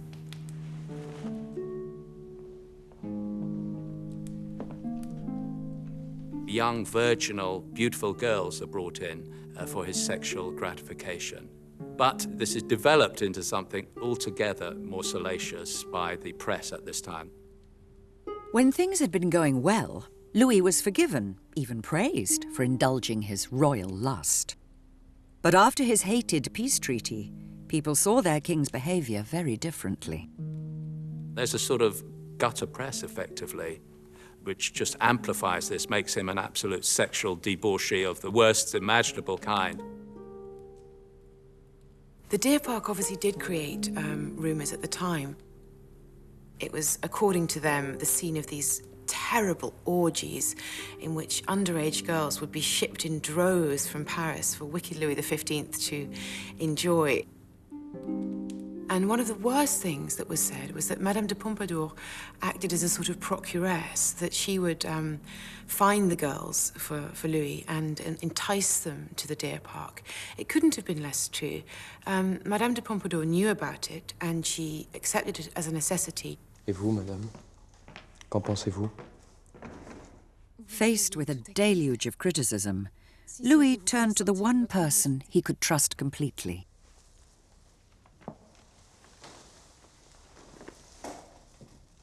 Pas de grand coucher ce soir. Je n'en peux plus. Il le faut bien pourtant. Ironically, the influence of Madame de Pompadour actually increases as she stops sharing the king's bed. She grew more important to him because she was his friend. She was one of the few people, almost the only person, that he could actually trust at court. You have to remember that the court is a place of intrigue and masks and pretense, and nobody tells the truth to the king. So he really needed her. He needed her in his life as his friend. As the top power broker in Versailles, Pompadour was drawn more and more into the business of government. Madame de Pompadour's excursion into politics is not something that would make a feminist proud. She was a clever woman, but she really didn't understand politics. Pour la Lorraine, n'ayez pas d'inquiétude. Dès que le père de notre reine sera décédé, elle sera définitivement... Louis very foolishly entrusted her as a go-between with the Austrian ambassador. And Madame de Pompadour was so proud of herself, being given this important role. She took it terribly seriously, was very excited, and she was completely manipulated by the ambassador. Et pour ce qui fut l'objet de notre dernier entretien... J'y travaille, mon cher ami. Et je travaille le roi en ce sens. Louis's peace with Austria was unpopular, but his decision to allow Madame Pompadour to secure an actual alliance with the old enemy was downright detested. Madame de Pompadour certainly is in favour of an alliance with Austria. So it's an absolute shock to courtiers, many of whom have long-term loyalties and no doubt family connections, to find that France is now allied with a traditional enemy. Criticism of Louis and Pompadour became even more lurid, and it reached every corner of Versailles. They would accuse her of sexual diseases. They would accuse her of procuring young girls for the king. They would say anything they wanted. There were secret pamphlets, secret poems, extremely rude poems about her physique and her body. Poems would be left in Versailles by court officials, perhaps even members of his family. J'annonce à votre majesté de la part de Dieu qu'il faut absolument renvoyer Madame de Pompadour au plus tôt. Autrement, sa main vengeresse va s'étendre sur votre royaume et punir vos sujets de la faiblesse de leur souverain. Some of the secret notes even threatened the king with death. One of the most famous of these contained the phrase, "Wake up, or stir yourselves, the sons of Ravaillac," which was a direct reference to the man who had assassinated Henry IV in 1610. And so for the first time we start to see references in these pamphlets to calls for the killing of the king. Que dit-on de moi? On dit du roi qu'il est endormi dans la volupté, que le nombre de ses maîtresses lui dissimule la vue de ses peuples, que vos courtisans sont corrompus et que vos ministres sont méchants et imbéciles.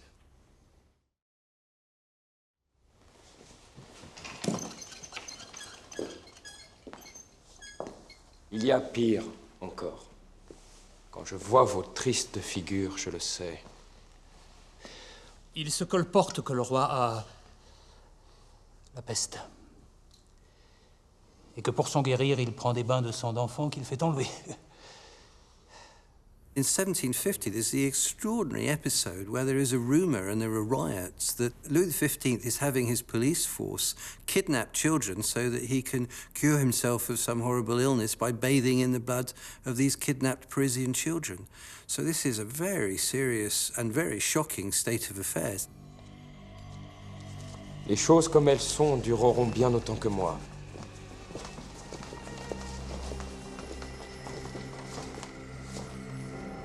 Réveillez-vous, man de Ravaillac. Louis's one-man diplomacy was supposed to bring peace to Europe, but instead, in 1756, he joined his new ally, Austria, in a war against Britain and Prussia. It started well, but messengers were soon arriving at Versailles with bad news from the front. As the tide of war changed against the French, the Parisian public actually got into the habit of dancing in the streets to celebrate their defeats, and by doing so, showing how much they detested that Austrian alliance. The war was not going well for Louis or for France, and public frustration with the king took a dangerous turn.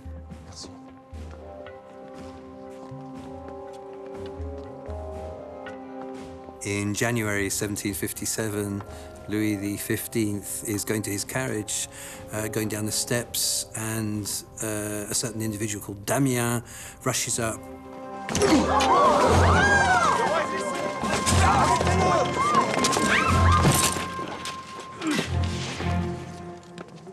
And then he feels blood, and he says, "I've been hit, that's the man that did it." Monsieur le Dauphin! Qu'on arrête cet homme. Mais qu'on ne lui fasse aucun mal.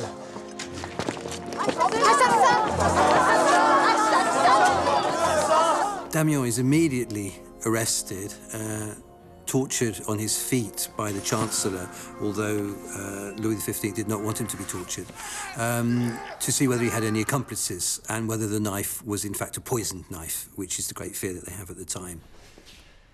Mais si j'avais voulu le tuer, j'en étais le maître! Je n'ai voulu que l'avertir. Ma lame n'était pas empoisonnée. As far as we can see, he seems to be a nobody. He's a Lee Harvey Oswald figure, if you like. But what makes people suspicious is that he's a nobody connected to some quite important somebodies. He's worked as a servant for a number of members of the Paris Parliament. People never quite are certain whether he is not part of a sort of wave of hostility towards Louis XV. Louis took this amateurish attempt on his life very badly. Although his doctors promised a full recovery, he was convinced this was the end of him. Je vous laisse un royaume bien troublé. Je vous souhaite que vous le gouverniez mieux que moi. It's a flesh wound, the mildest of cuts, effectively, but it has a disproportionate effect on Louis XV. He goes into a very deep depression after this because he feels that, you know, he has become, instead of the well-beloved, he's become the well-hated. Je meurs. Vos médecins, Louis, disent qu'il n'y a point à s'inquiéter. Je meurs et je le sais bien.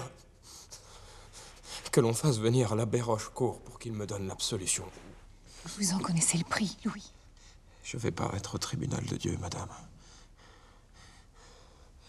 Rather amusingly, an old marshal comes along and asks him to cough, spit and piss, and he says, "Well, you're okay. Yeah, okay, my lad.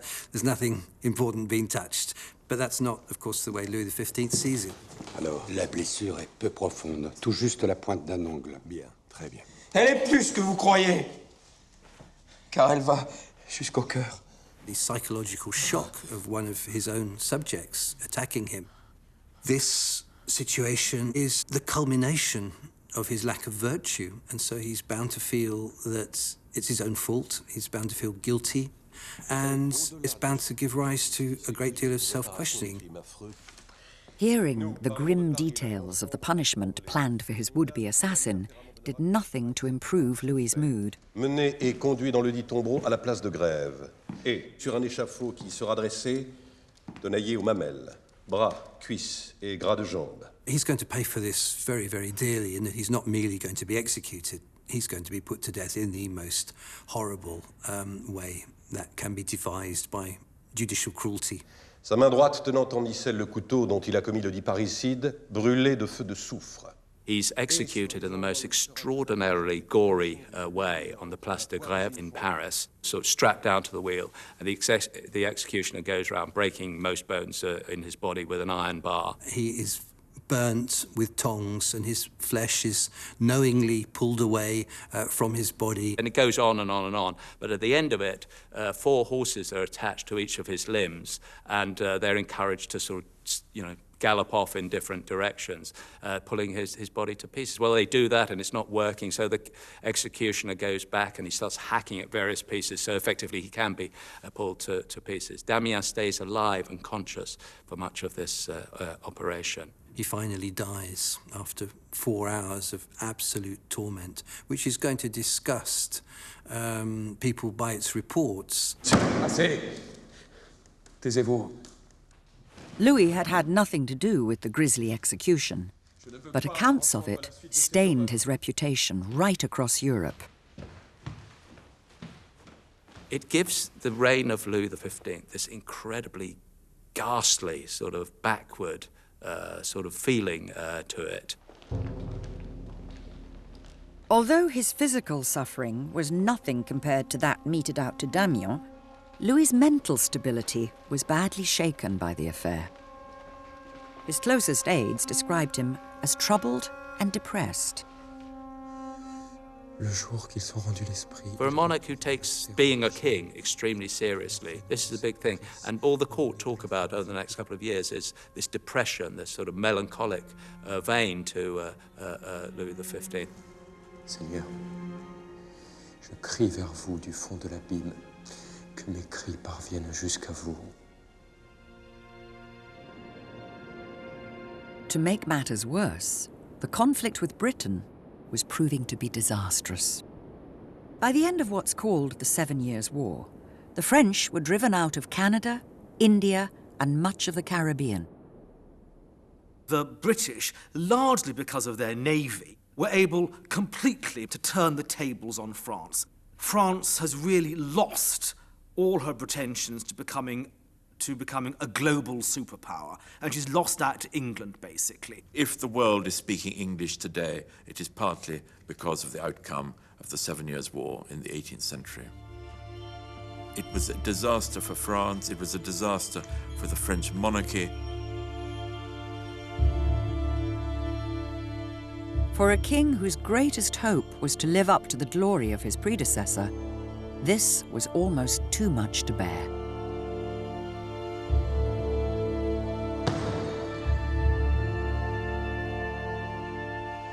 Vous connaissez mon amour et mon respect, mais ne me sera-t-il jamais permis de rien faire sans qu'on vous rappelle à moi?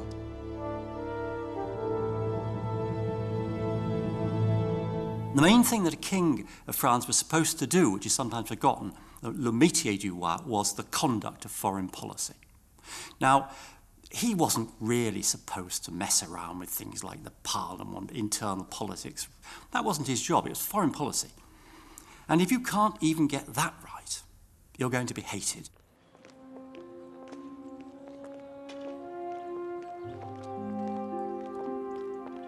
Badly shaken by the assassination attempt and widely blamed for each fresh military disaster, Louis hid himself away at Versailles.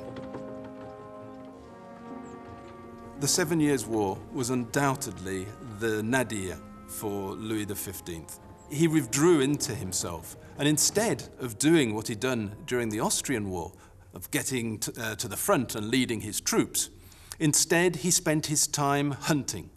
And if he wasn't hunting, he was with the girls in the deer park.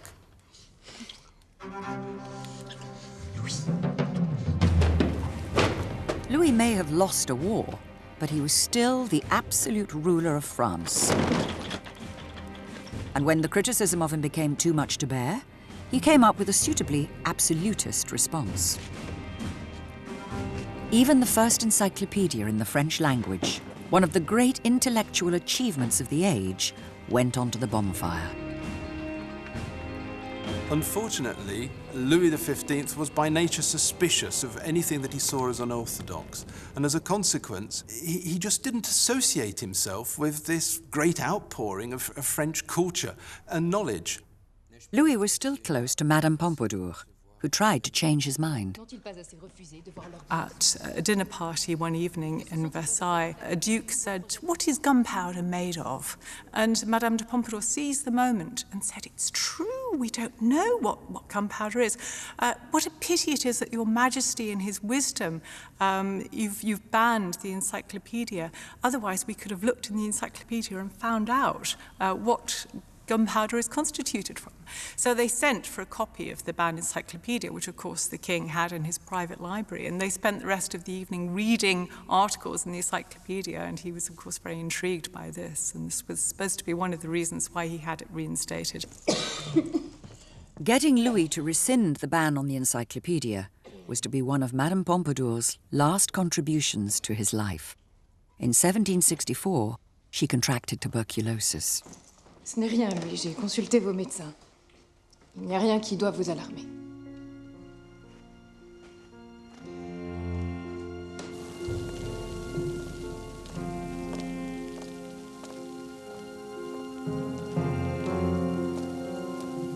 She's shifted out of Versailles, and courtiers record that, I think, as he's seeing the carriage taking her out of Versailles, he weeps a tear. So he is upset, undoubtedly, by it.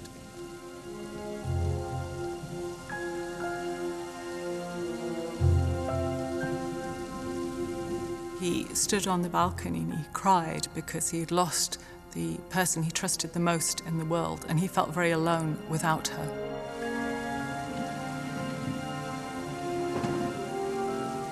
Her death in 1764 is followed by the death of his son, the Dauphin, in 1765, and a couple of years later, in 1768, the death of his queen, Marie Leczinska. So this is the removal of some very important people in his life.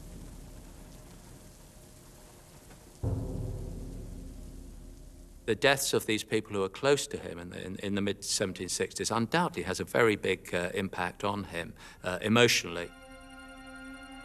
The death of his closest confidant began the worst period of Louis's life. He spent days lost in introspection or deep in discussion with philosophers and astronomers. Croyez-vous que quelque part au-delà de cette voûte étoilée dont la vue nous enchante, puisse se trouver le séjour des êtres qui nous ont été chers? Le paradis, voulez-vous dire, si? Le paradis céleste, oui. Je ne peux vous répondre qu'en savant, sire. Parlez sans censure, monsieur. You can see that he did have a clear tendency towards some sort of depression. For the rest of his life, he remains withdrawn, somewhat depressive, and obsessed with death. Lorsqu'il plaira à Dieu de vous rappeler à lui, sire, ce sera pour vous ouvrir les portes de son paradis. Le paradis. Comme il nous plaît d'espérer le paradis.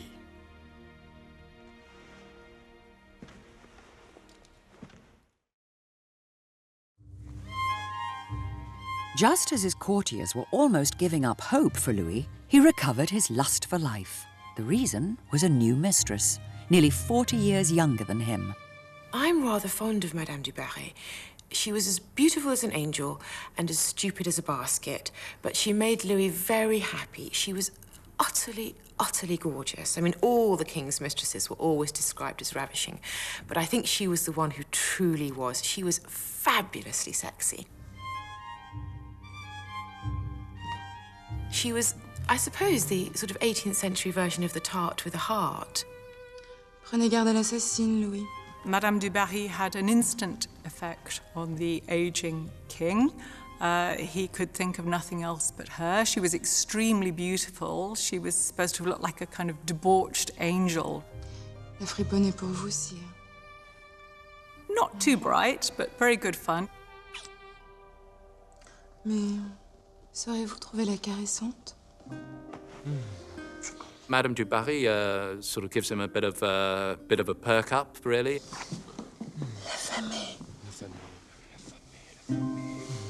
Madame du Barry has an enormous effect upon Louis XV. He's a man of 60 at this point, and she has been a kept woman. I wouldn't necessarily say she's been a prostitute, but she certainly learned a thing or two in the long periods that she spent with a certain number of particular individuals. Badine. And I think Louis XV is delighted with the various tricks that she's learned to keep him young, and so it is very good for his mental health, we might say. Madame du Barry may have perked up the aging Louis, but that did not make her, or him, any more popular. She was absolutely loathed. Everyone hated her. The Parisians hated her because she wasn't an aristocrat. The aristocrats hated her because she was really little better than a streetwalker. But the king adored her, and he made her very happy. Louis XV went far too far, and he was seen really as slumming it. It was beneath the dignity of a king to have these sorts of liaisons. There is no doubt that Louis XV was somebody who was seen as becoming increasingly dissolute, even degenerate, and who was just failing to live up to the standards expected of a man who was king.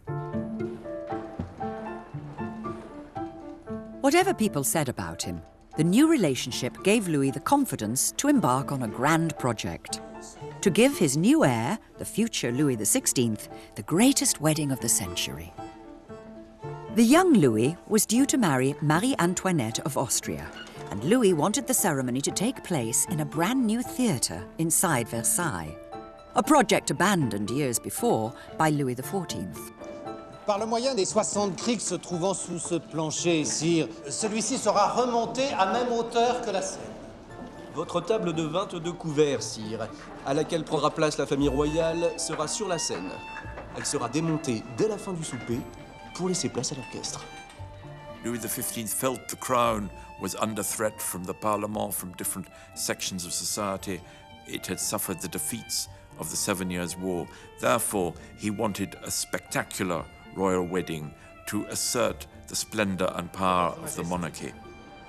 Comme vous pouvez le voir, sire, l'avancée de votre loge au-dessus de la salle a été supprimée. Et c'est fort bien comme cela. The politicians grumbled about the crippling cost of the royal wedding, but Louis just kept on spending. Cela durera tant que vous n'aurez pas fait taire les parlements, sire. Aujourd'hui, ils parlent de liberté, mais s'ils venaient à devenir les maîtres, ils exerceraient sur les esprits, les discours, les mœurs, l'inquisition la plus violente. Parliament becomes an endless thorn in the side of the crown. Sometimes the king is conciliatory towards them, at other times he's very repressive against them. But in 1770, he decides to tackle the problem in a different way. He basically tries to abolish the Parlement. Louis's decision to remove the one organization in France that could challenge him for authority was a flagrant abuse of royal power. De funestes exemples montrent hélas qu'un royaume, quelque ancien et important qu'il soit, peut sombrer dès lors que l'anarchie s'y est substituée au pouvoir royal. C'est pourquoi nous sommes résolus de briser les parlements et de reprendre la maîtrise des affaires de l'État. Sire. Silence! So this is a coup d'etat in the sense that one of the things that is absolutely key for the self-image of the French monarchy is that it is a legitimate absolute monarchy that rules according to the laws. So to abolish the law courts themselves is a very powerful signal and a very blatant act of royal despotism. Si notre autorité est sans cesse contestée, si chacune de nos décisions est remise en cause, alors tout progrès est impossible. Louis believed he was acting in the best interests of France, whose outdated legal system stood in the way of progress. Il est intolérable que la défense des privilèges de quelques-uns s'oppose à des réformes nécessaires au pays tout entier. So he introduced wholesale reforms, for example, free justice. Also, the judges themselves were now to be appointed by the Crown for life, and they would no longer buy their position as judge, as had been the case before. So for many, including Voltaire, this was seen as an enlightened reform. Unfortunately for Louis XV, by silencing the Parlement, the king unleashed opposition on a scale that had not been seen for generations.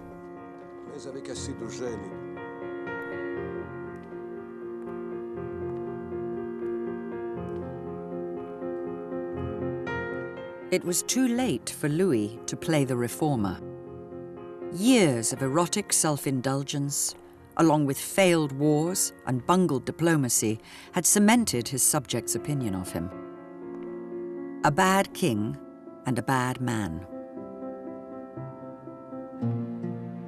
Louis XV, towards the end of his reign, is sunk in vice, and the people of Paris and the courtiers are all very well aware that he has somehow taken the path of personal pleasure and not been a very successful king. His reforms are falling flat. He's got a mistress who is frankly not of courtly rank, and he's simply not kingly. On top of it all, on Easter Sunday, 1774, the Abbé Beauvais, the most eloquent sermonizer at the court of Louis XV, makes this devastating sermon. Tels ces vieillards vicieux qui conservent encore dans les glaces de l'âge les feux impurs de la concupiscence, finit par chercher de nouveaux plaisirs dans les vils restes de la licence publique. This is really scandalous. It is such a direct attack on the morality of the king that's never been witnessed at court. Sire, mon devoir de ministre d'un Dieu de vérité m'ordonne de vous dire que vos peuples sont malheureux, que vous en êtes la cause, et qu'on vous le laisse ignorer. Louis XV himself must be intensely mortified by the fact that he is not loved, that he faces opposition at court, and for the fact that he is so isolated within his own courtly environment. If the Abbé intended to wound Louis, he could not have expected what happened next.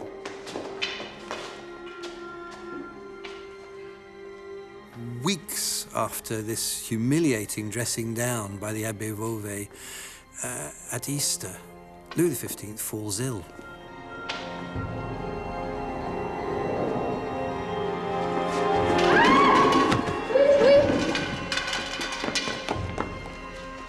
Nobody knows what's wrong with him. And it takes the doctors gathered around him several days to work out what's going on. They bleed him, which can only weaken him, to my mind. And then suddenly one of the doctors sees familiar blotches and they realize that he has smallpox. It is a complete bolt out of the blue. Smallpox in the 18th century is still an absolute killer disease. De la lumière, qu'on approche de la lumière. He had a particularly unpleasant form of it, which was the black variety that changed the entire colour of the face to a sort of dark copper mask. Elle en aura fait des ravages. And so he was completely disfigured. Even as he approached death, Louis's enemies spread stories about his sex life. It was suggested that he may have caught his smallpox from a prostitute, but the whole idea of a corrupt body, of a corrupt king, was very resonant. And it was thought that this was a fitting punishment, the outward and visible sign of an inward, invisible damnation. It riddles his body and it produces a horrible stench as his inner organs start decaying. On dit que la tête de Sa Majesté est aussi noire que celle des habitants de la lointaine Afrique. Noire comme le fond de son âme. Pour son âme, soyez assurés que Sa Majesté en demandera l'absolution avant qu'il soit trop tard. Noire comme son cœur, alors.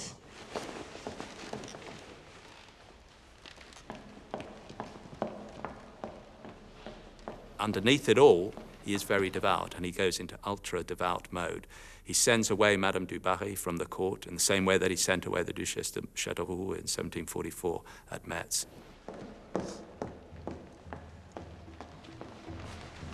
Sa Majesté ne veut pas recommencer le scandale de Metz. Once she had left, it was possible for him to receive the last rites of the church. And in his final hours, he made a great effort, I think, to die as a Christian. Messieurs, le roi m'a chargé de vous dire qu'il demandait pardon à Dieu de l'avoir offensé et du scandale qu'il a donné à son peuple. Que si Dieu lui rend la santé, il s'occupera de faire pénitence, du soutien et du soulagement de ses peuples. J'aurais aimé avoir la force de le dire moi-même. In fact, he did face it the last few days with considerable courage. He goes about dying like a good Christian, like a good king. Dying, in fact, like Louis XIV.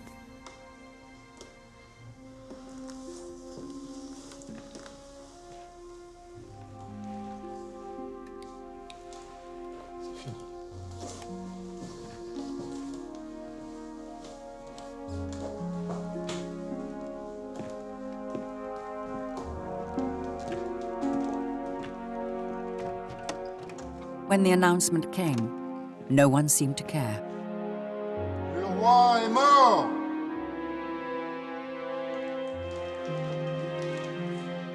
When he actually dies, you can hear a stampede, almost the thunder of running feet as everybody abandons the antechamber where he's lying. The death of every king, you have to have an autopsy, and the king's physician offers this to the ceremonial officers, and they don't want to know at all. They turn their back and run rather fast, clutching their noses as they do so, and the king is sealed into an iron coffin. Once the news of his death was known, there was great celebration. There was a general sense of relief that the man who had once been Louis the Well-Beloved had gone. The population had just lost any hope or confidence in their king, and indeed I think it's fair to say they'd fallen out of love with their king. It has been argued that the monarchy could never recover from the harm engendered by Louis XV. He had dragged it into such disrepute that there was no recovery. The abiding memory of Louis XV is a man who is morally corrupt and is unable to rise above his melancholy to any kind of grandeur. He is the least grand of the French monarchs, surely.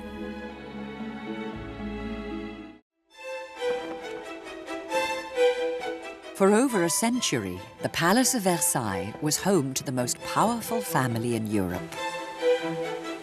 A place of artistic brilliance, lavish entertainment, passionate love affairs, and outrageous scandals. But while a lucky few danced, feasted, and flirted their days away, the state was on the brink of collapse. Outside these gilded gates, millions of ordinary people were taxed to the hilt, while rich nobles paid virtually nothing. A new king, Louis XVI, and his beautiful young queen, Marie Antoinette, faced the biggest challenge in the history of their illustrious family. Bring fairness to the system and hope to their subjects, or face losing their palace, their crowns, and their heads.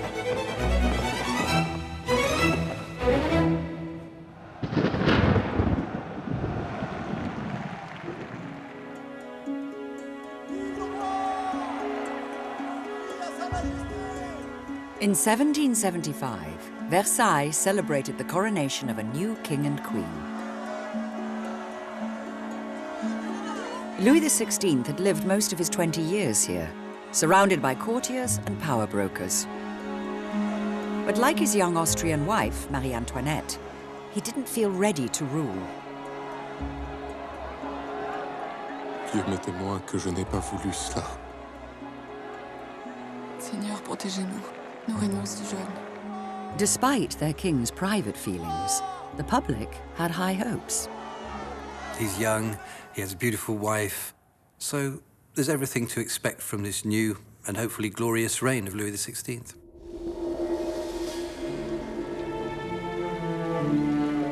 Louis XVI wants to rule in the grand manner. He wants to be an absolute monarch. He wants to live up to the style of Louis the Great, Louis XIV. But interestingly, he wants also to rule in a way which is popular. To be truly popular, Louis knew that he had to govern in the interest of all his people, and not just the ones he had grown up with. Sire, le projet de réaménagement complet de l'Hôtel-Dieu, ainsi que celui de la création d'un nouvel hôpital. Je contribuerai sur mes fonds propres. Et tous ceux qui n'ont pas une pierre à la place du cœur contribueront aussi. Nous voulons voir ces travaux se In keeping with the Enlightenment, he's going to be a slightly more modern king. He has ambitions to be a just and a philanthropic monarch. He calls himself Louis the Bienfaisant, Louis the Philanthropic. In fact, one of his first decisions was so modern that it quite terrified his courtiers. Sire, renoncez, je vous en supplie une dernière fois. Ne me dois-je pas de donner l'exemple? Pas s'il y va de votre vie. He had his whole family inoculated against smallpox, using a procedure that was experimental and very dangerous. That was something which, raised hairs at the time. People thought, oh, what will happen if he dies? And I think in that way, the king took the lead. He showed that he could lead with the times and move with the times. And that was a promising start to the reign. Louis and Marie Antoinette seemed happy and relaxed in public.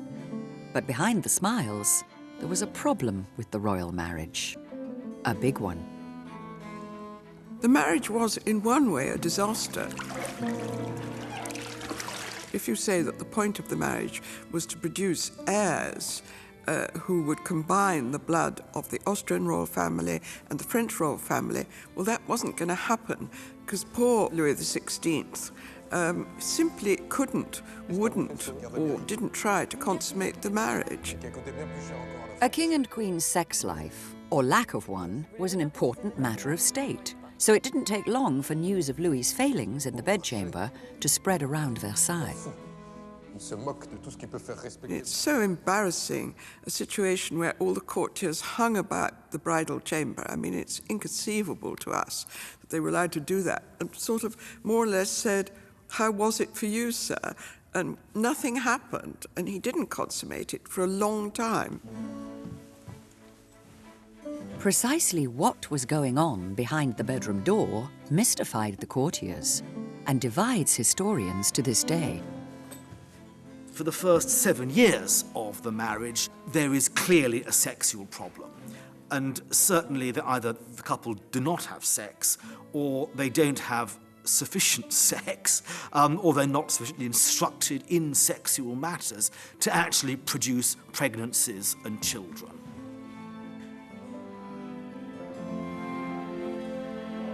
Given the legendary sexual exploits of Louis XIV and XV, it's hard to believe that number 16 was such a blushing innocent. It does seem extraordinary that he wouldn't have known how to do it, but apparently he didn't. What he would do is put his penis inside the Queen's vagina, leave it there without moving for 2 minutes, and then withdraw. The Queen would leave his bed, and he would then have a happy ending on his own. But some believe it wasn't ignorance that stopped Louis from doing his royal duty, it was illness.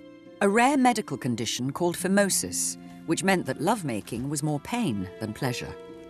It's possible that Louis XVI had a malformation which needed to be corrected by minor surgery before he could have full sexual relations. And at various times, an operation of circumcision was discussed to correct this. But in fact, this was found not really to be the case. Luckily, we have his hunting diary. And I went to top experts on the subject of phimosis, which is what he would have had if he needed an operation. And they assured me, when I showed them the hunting diary, which he wrote, no one who'd had an operation for phimosis without anaesthetic could possibly have gone hunting day after day after day. Without going into details, it's unthinkable. While Louis struggled to father a child with Marie Antoinette, he also had to address the problem that had blighted the final years of Louis XV's reign, the poor state of the national finances. He hired one of the sharpest minds in Europe, Anne Robert Turgot, to advise him on the economy. Monsieur Turgot, le bien de mon peuple. Je veux que cet objectif seul guide tout entier votre action. France was a society which still lived on the margins of subsistence. Many people still had memories of the terrible famines that had killed millions at the end of the reign of Louis XIV. Je vous soutiendrai, Monsieur Turgot. Je vous soutiendrai.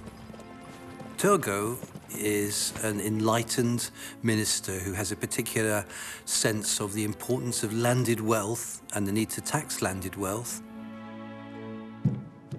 Savez-vous ce que représente une telle miche de pain pour les plus pauvres des sujets du royaume? Je vous croyais en charge des finances, Monsieur Turgot. Je ne savais pas que vous étiez aussi boulanger.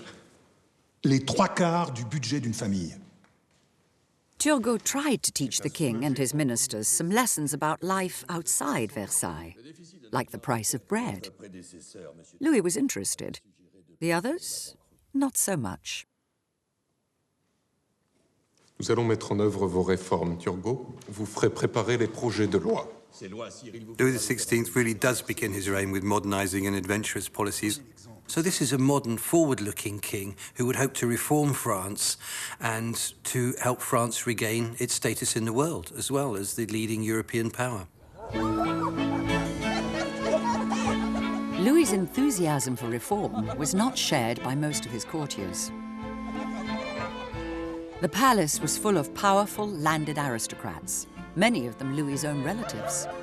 If Turgot's reforms went through, they would have to pay taxes like everyone else, for the first time in their lives. And they didn't like that idea at all. Versailles is becoming an increasingly isolated little world. Nobles who are living uselessly, spending money, relying on court pensions, utterly oblivious to the political issues in France. Comment vouliez-vous que les tiers états n'en viennent pas au coup d'éclat? Certain taxes were not paid by the nobility, notably the tie. Poll tax simply wasn't paid by anyone. Now, Louis XVI thought this was wrong and aimed to end it. Vous croyez donc invincible, Monsieur Turgot? Ce n'est pas tout, sire. But Turgot's reforms had to be accepted by France's highest law court, the Parlement. Its members, like most of Louis's own governing council, were outraged by his ideas. Mais si les parlements refusent d'enregistrer ces nouvelles lois, nous les ferons enregistrer par la force. Par la force? Vous croyez donc invincible, Monsieur Turgot?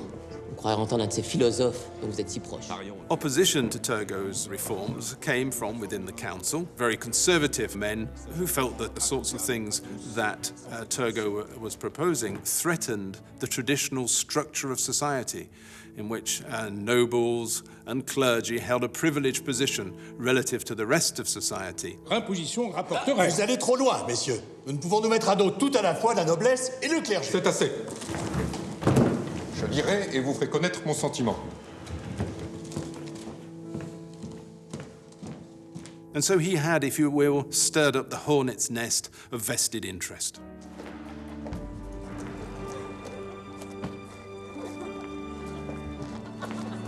Queen Marie-Antoinette loved to dance and gamble in the most fashionable Parisian salons, where she heard all the gossip against Turgot.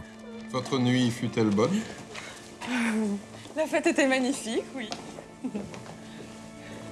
Je meurs de sommeil, il me tarde de me coucher. Pour moi, je m'en vais de ce pas remettre ma vie entre les mains de Monsieur Turgot. Vous savez qu'il se répand un mot de moins en moins couvert que les réformes préparées par Monsieur Turgot ne visent à rien moins qu'à saper les fondements mêmes de la monarchie. Je vous laisse libre de vos sorties. Laissez-moi libre de mes avis. Louis, mieux que tout autre, devrait se souvenir que notre société est fondée sur la distinction et la hiérarchie des trois ordres. One of the most powerful opponents of reform was the king's own brother, the Comte de Provence, known in court simply as Monsieur. He clung to the traditional order of French society, 3 estates under the king, the clergy, the nobility, and the rest, with only the rest paying taxes. Sur un même pied, la noblesse et le commun.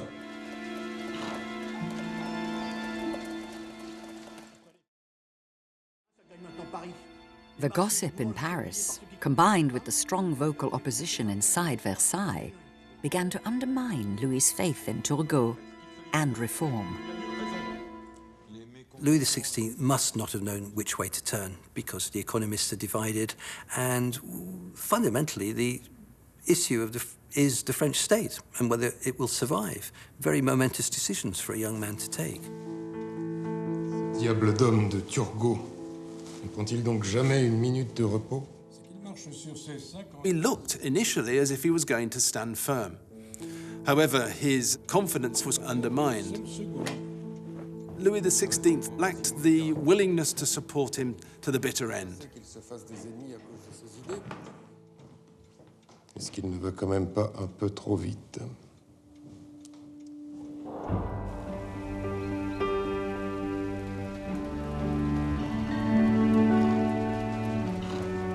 Vous, Monsieur Turgot, ne savez aller que vent debout. Despite his promises of support, Louis eventually dismissed the man he'd recruited to save the French economy. Puissiez-vous ne jamais oublier que c'est sa faiblesse qui a mis la tête du roi d'Angleterre Charles Ier sur le billot. He is famously said to have remarked, Monsieur Turgot wants to be me. I don't want him to be me. And for that reason, the minister was disgraced.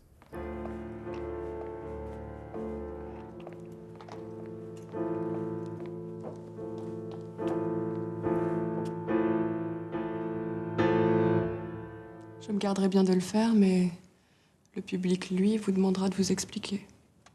Je n'en ferai rien. J'aime mieux laisser interpréter mes silences que mes paroles. His treatment of Turgot made Louis look weak and indecisive, labels that would stick.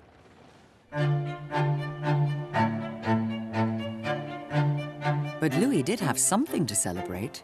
After 8 years of marriage, he and Marie Antoinette finally managed to start a family. First a daughter, and then an heir to the throne. The birth of her second child, the Dauphin, was enormously important. She'd produced a son. She'd fulfilled her duty, and that was tremendously important and bolstered her, and the king was extremely pleased. Huge celebrations. It was seen as a miracle. This little baby really was seen as a savior. He was the boy who was going to save France. The bells rang in Paris, the fountains flowed with wine, the Te Deum was sung. I mean, nothing was neglected.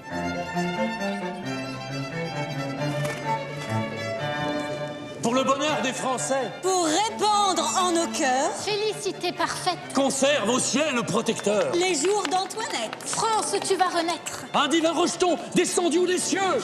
Que sur un triple autel on célèbre ce jour. Nos trois divinités bienveillantes. Les Bourbons, l'Autriche et l'amour.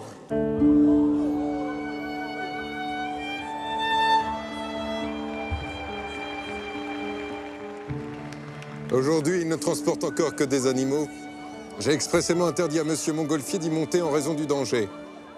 Mais demain, il transportera des hommes. Soyons-en certains. Il ne faut pas le craindre, mais s'en réjouir. Louis enjoyed being a father, and for a while began to enjoy being king.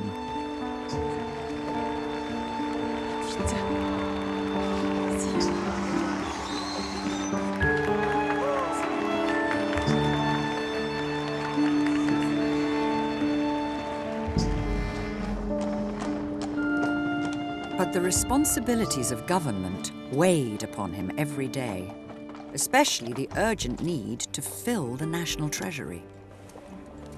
Louis's next attempt to do so arrived at Versailles in the shape of Jacques Necker, one of the wealthiest men in Europe.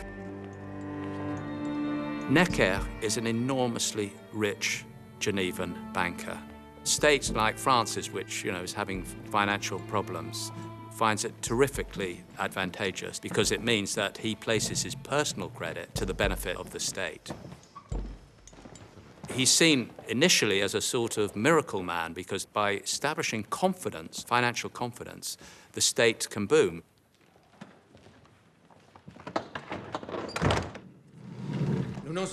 Necker arrived at an exciting time in Versailles. France's old enemy, England, was struggling with an armed rebellion in its American colonies. A rebellion that Louis wanted to support. C'est maintenant une véritable guerre d'indépendance que mènent les milices américaines contre les troupes anglaises. La France, sire, ne doit pas s'engager plus. France, since the defeats of the 7 Years' War, had been desperate to get revenge on England.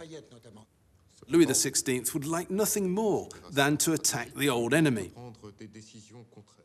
But on the other hand, there's a problem. If they do that, are they not supporting insurgents? And indeed insurgents, many of whom were Republicans and avowed Republicans at that. And so it's difficult. And so to begin with, they take a kind of a middle course. Monsieur Vergennes? Nous ne pouvons fournir armes et munitions aux insurgés, mais nous pouvons leur donner les moyens d'en acheter à des personnes privées. Le gouvernement n'apparaîtra en rien. Louis approved the aid, but insisted that everything was done in secret.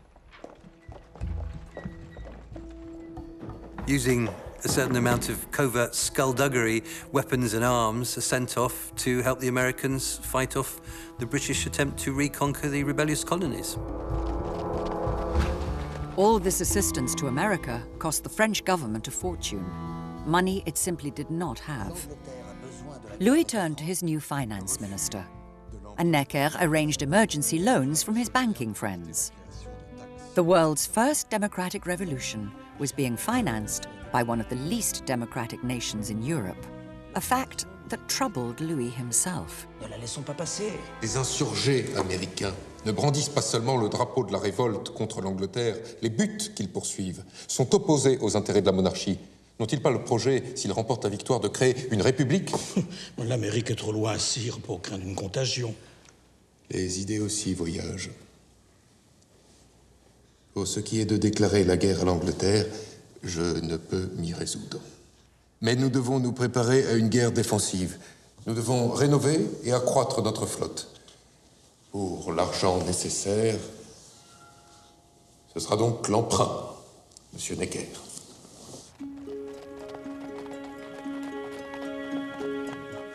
After 2 years of war, Louis's investment in the American Revolution seemed to pay off when the rebels scored their first great victory at the Battle of Saratoga.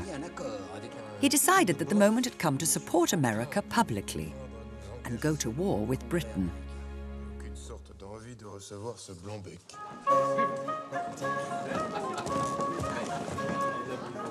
Non, je n'hésite pas. He threw a huge party at Versailles to welcome one of the men who drafted America's Declaration of Independence, Benjamin Franklin. Les Anglais. Louis and the nobles of Versailles didn't care that Franklin was a Democrat who did not believe in the rule of kings and princes. What appealed to them was the chance to do down a country they hated so much that they wore its image on their backsides. The courtiers at Versailles loved Franklin because he was a Sude like they were. They dressed up as shepherdesses, he dressed up as a fur trapper. Même si aujourd'hui nous vivons dans la nuit, nous avons allumé assez de bougies pour danser en attendant des jours nouveaux. When Benjamin Franklin arrived in France, he was an absolute celebrity. There was a real sort of frenzy, really, a Franklin mania almost, as everybody wants to be seen with the great man. Au ciel, il a arraché l'éclair et au tyran le sceptre. The war may have been successful, but it was costing more every year that it dragged on. Finance Minister Necker had already borrowed up to the hilt and was now struggling to get a grip on royal spending. Il faut, sire, réduire encore et encore le train de la maison du roi. C'est le prix si nous voulons imposer des économies à l'ensemble de vos courtisans. War is increasingly expensive, and the French political system is not set up to impose taxes on the people who are best able to pay them. So the fundamental problem of the French state is how do you tax the rich? Le seul moyen pour restaurer les finances publiques serait de rendre l'impôt obligatoire pour tous, mais vraiment pour tous. Et à ce moment-là, nous aurions le clergé et la noblesse contre nous. Et le Parlement n'enregistrerait pas notre loi. Necker, after several years in government, had pretty much exhausted the possibility of borrowing. He was aware that it was necessary to raise taxes. Pension, gratification et autres. Necker published plans to get rid of the unnecessary but lucrative jobs enjoyed by the courtiers at Versailles. But even the suggestion of reining in the privileges of the nobles set off a familiar argument. Écoutez la suite. Toute exception, toute faveur devient tôt ou tard une injustice envers la société. Comment ce bourgeois protestant ose-t-il écrire de pareilles inepties? Louis promised to back Necker all the way, just as he had with Turgot. Je n'admettrai pas une nouvelle opposition comme au temps de M. Turgot. Ceux qui y trouveront à redire, je les casserai comme verre. Si nous laissons faire Necker, la gloire de Louis XIV cédera bientôt le pas à l'anarchie la plus extrême. Puisque notre ministre se gargarise de mots, nous allons les lui retourner. Je ne suis décidément pas fait pour la colère, et encore moins pour la violence. Marie-Antoinette encouraged her husband to be strong this time. But once again, he began to dither. Voilà que vous recommencez comme au départ de M. Turgot. Je ne me soucie que de vous, Louis. Puissiez-vous cette fois ne pas reculer. Louis XVI was not a decisive man by nature. He was a decent man. He was controlled more by his ministers than previous kings had been, but then he was facing a different situation. Despite his wife's advice, Louis decided that Necker had to go. The second attempt to confront the French nobility had ended just like the first one, in complete failure.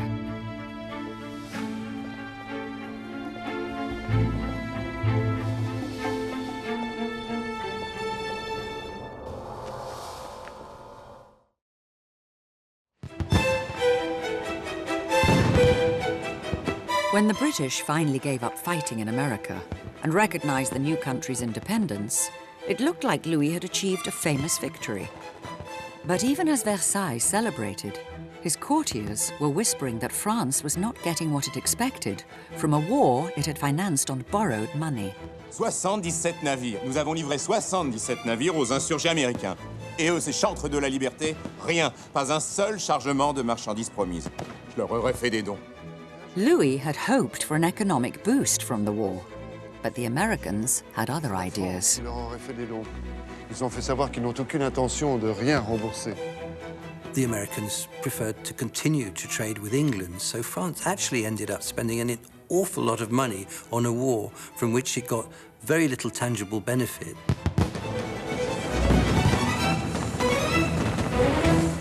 Turgot, the ex-minister of finances, says the first gunshot will drive the state to bankruptcy. Well, he's wrong, but he's only wrong by a few years because the impact of that war on French finances is absolutely terrible.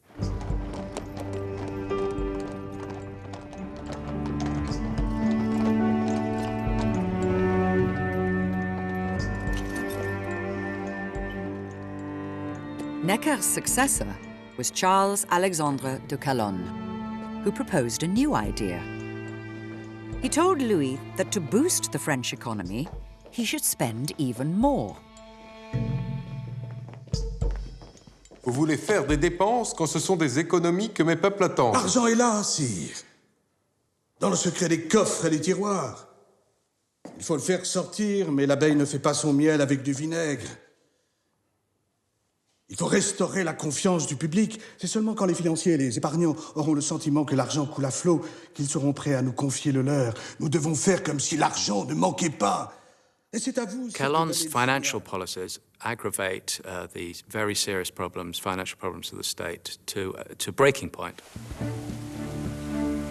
Marie-Antoinette had given the French people an heir to the throne, but as an Austrian outsider, she had never been very popular. Now, as the financial crisis deepened, ordinary people came to see her not as their queen, but as a symbol of the selfishness of the aristocratic elite. It's a truism of history that when there's economic stress, people look round for who to blame.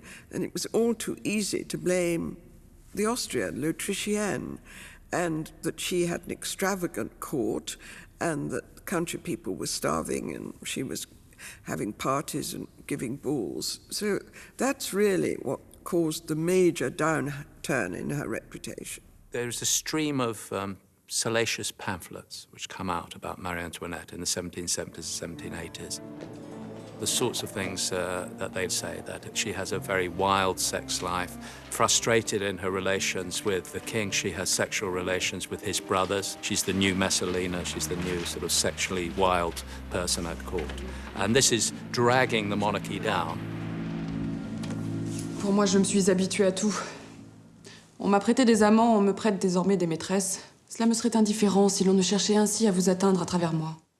One of the innuendos was that Marie Antoinette had an affair with Cardinal de Rohan, who was the court almoner, and he then passed venereal disease on to every woman in the court. That is the sort of thing that went around. It was very gross.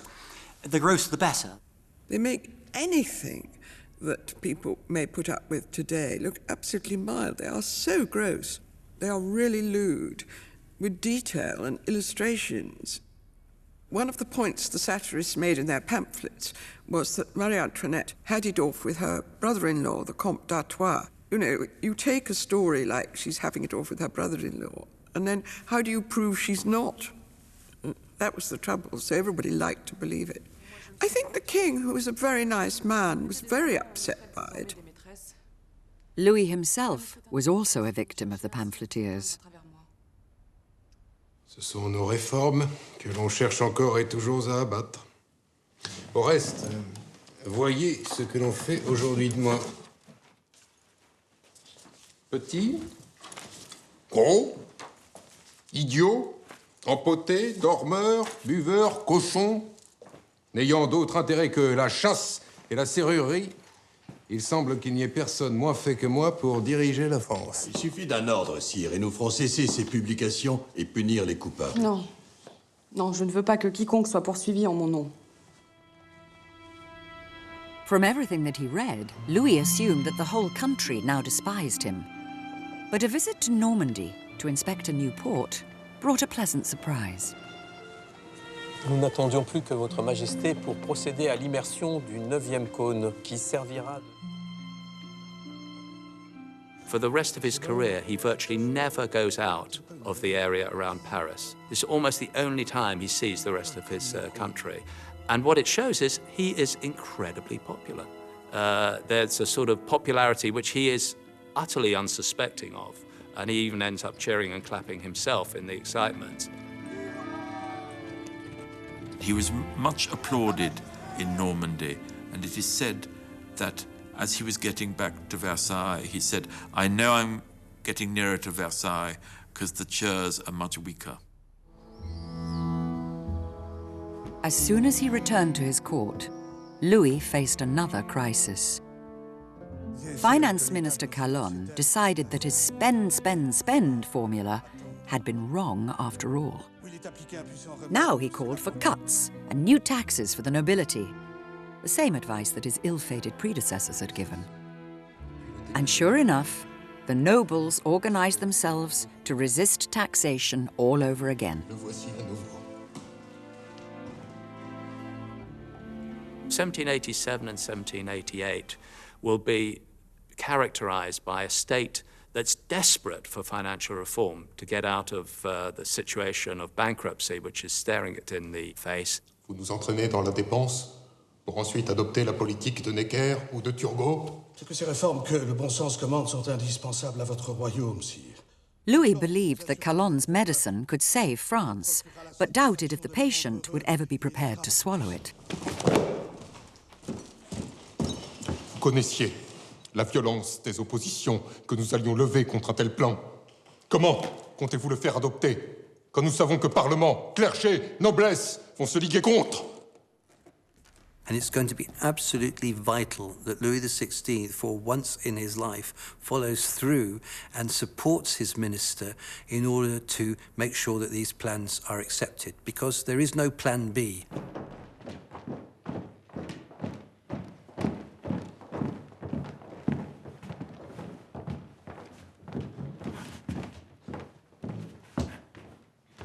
Messieurs, l'opposition réitérée des parlements à tous nos projets de réforme m'a déterminé à suivre les conseils de M. Calonne.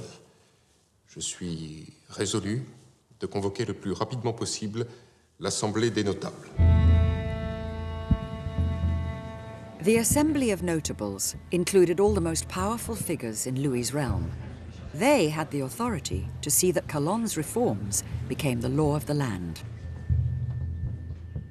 Messieurs les notables, les projets qui vous seront communiqués de ma part sont grands et importants. Calonne's reforms will be introduced to them. They will give it their endorsement, thus showing a degree of almost national support, and the king would go on happily. Of course, it doesn't happen like that. The Assembly of Notables turns into an absolute bear garden, an absolute dogfight. What Calonne was doing was asking an assembly of privileged people to vote away their own privileges. In other words, asking turkeys to vote early for Christmas.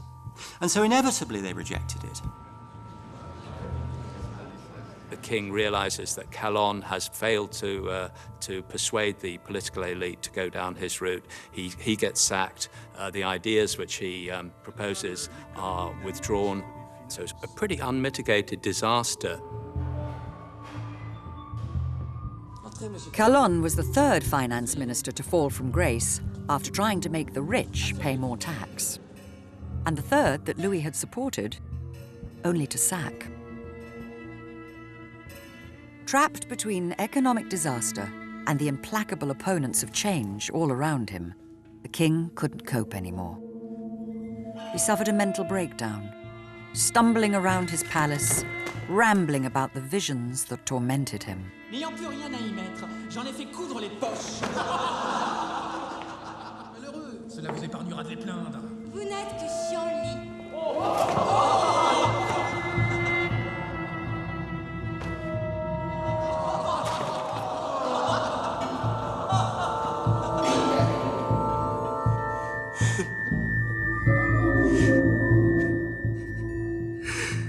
Just as his grandfather, Louis XV, was subject to melancholia and depression, Louis XVI seems to enter into a period of really quite deep depression. Puisque c'est comme ça. The failure of the Assembly of Notables seems to have affected Louis XVI very badly. Des réformes nécessaires à soulager le peuple. He's unable to manage the court and to manage the political situation in a way that he has to do as a king, because he is at the pinnacle of a system which is itself in crisis. Je vais faire connaître au public nos véritables intentions. In some respect, from this moment, he lost the control. This was a key moment where his ability to actually be a king and dominate the political agenda was put under question.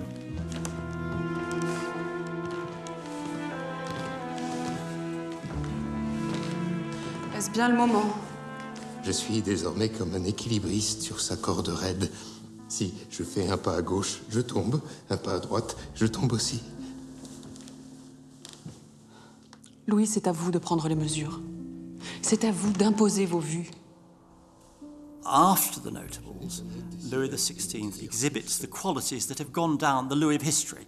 You know, tearful, uxorious, reliant on Marie Antoinette, kindly, indecisive, all that.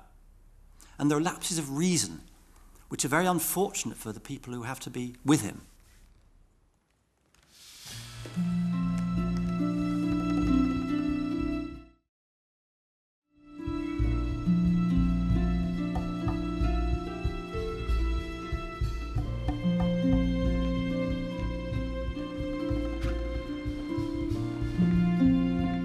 Louis's mental state was hardly improved when somebody sneaked into his private chamber and left him an unwelcome gift. A portrait of the execution of England's king, Charles I.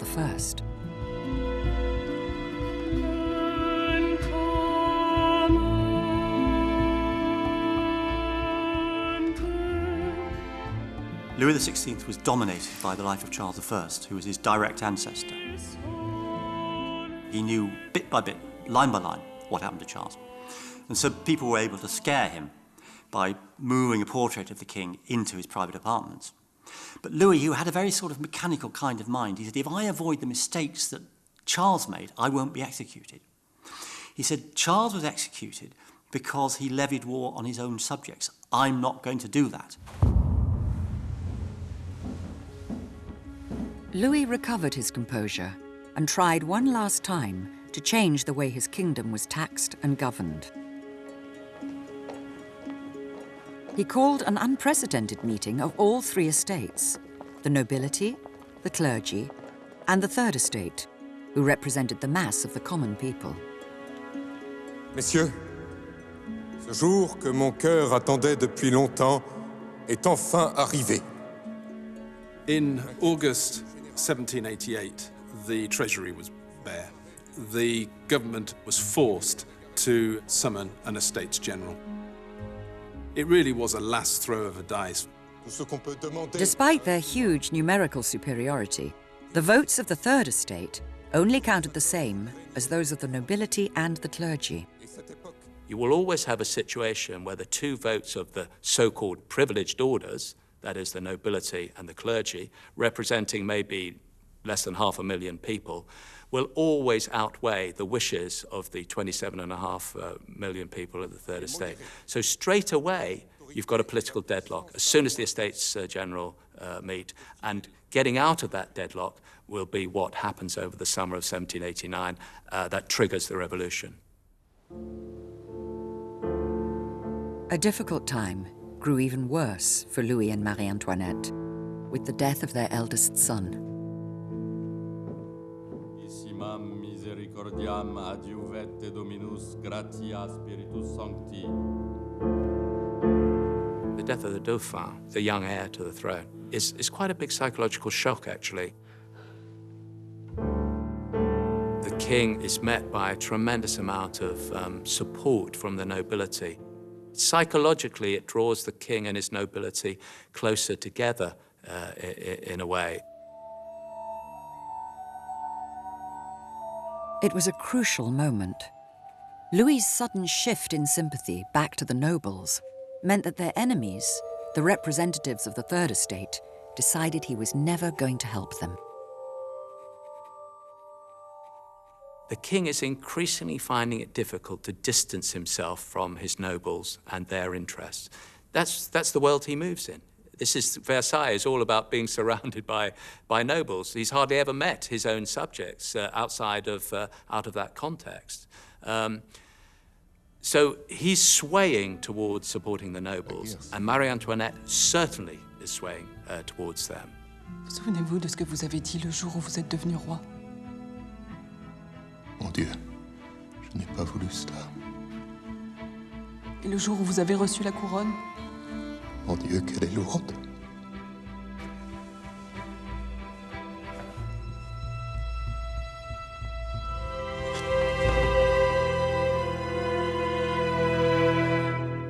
With negotiations at the Estates General still hopelessly bogged down, the Third Estate sent a group to Versailles to ask for Louis's help.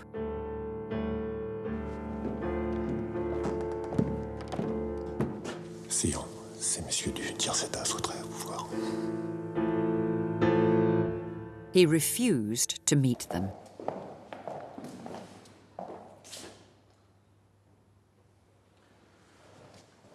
It was the final straw.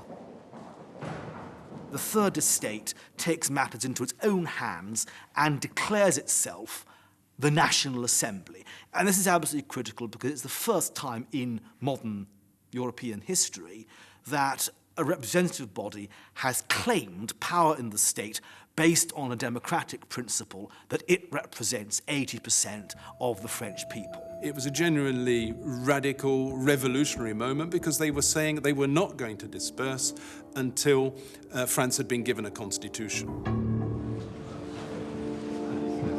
de par le roi, annule comme illégale la délibération du 17 juin par laquelle le tiers-État a pris le titre d'Assemblée nationale. Le roi vous ordonne, messieurs, de vous disperser immédiatement. C'est la voix de la nation.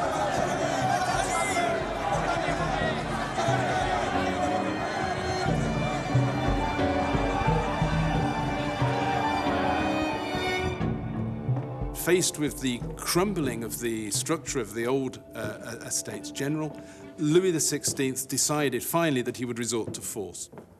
As a result, he began to call in troops and to assemble troops around Paris.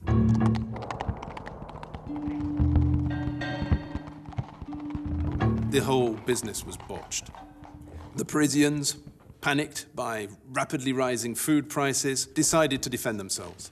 As a result, they attacked the Bastille to get the powder. Fusil volé, la prison de la Bastille prise d'assaut, le gouverneur assassiné, sa tête portée sur une pique dans tout Paris. Et vous avez laissé le roi dans l'ignorance?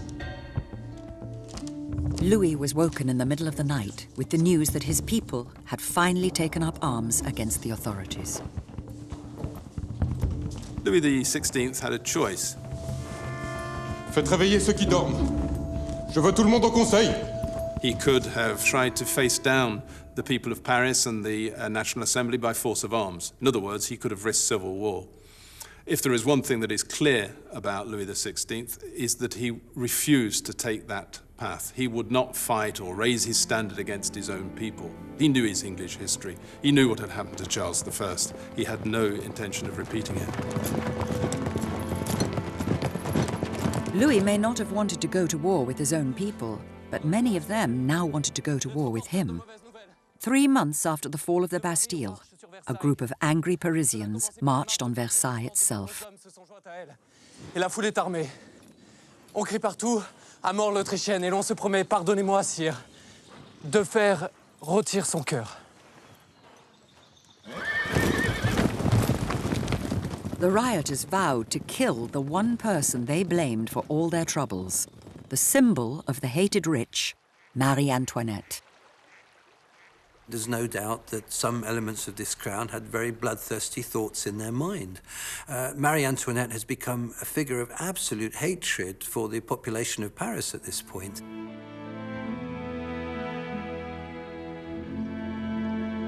Marie Antoinette was the main target because she's been the main target for many years now. She was considered that the person really was giving poor advice to Louis XVI, who had been at the origin of fiscal crisis because of her lavish expenses. One reason the crowd hated Marie Antoinette was because of a phrase she was said to have uttered when told that the poor had no bread. Qu'ils mangent de la brioche? Let them eat cake. Marie Antoinette never said, let them eat cake, and she never could have said it. She was brought up in the philanthropic court of Austria, where her mother, Maria Theresa, sort of told them to go around giving soup and bread to old women in farmers' cottages. And it was inconceivable. She would have given the brioche. She was much more like the late Princess Diana, you know. She would have performed a gesture like that. So she could never have said it. Whoever said what or when, the revolutionaries were after the Queen's blood and were soon breaking down the palace gates. They broke in the early morning and they tried to climb in the room of Marie Antoinette. One of her bodyguards is killed actually defending the entrance to her chamber in the palace, massacred there and then. Marie Antoinette only escapes by a rapid exit into the king's chamber.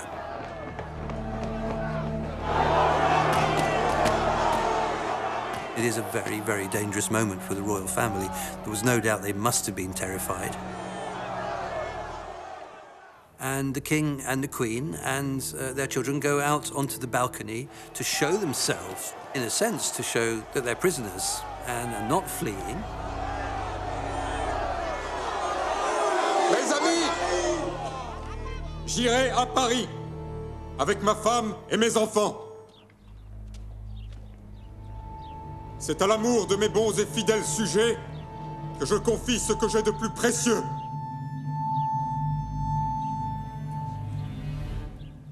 It must have been an absolutely terrifying moment for the king, the queen, and their children, because the crowd is fearsome. They're not used to coming into contact with people like this.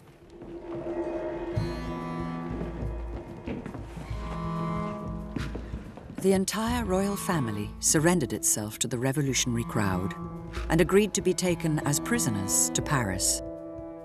None of them would ever see Versailles again.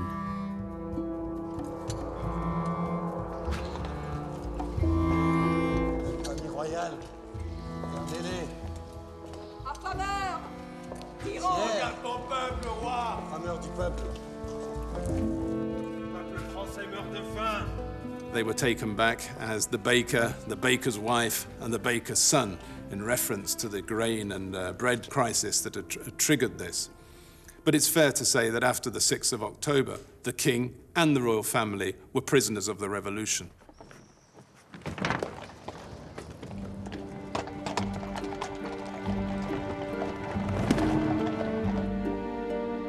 Louis had tried and failed to change his kingdom. Now he would pay the price.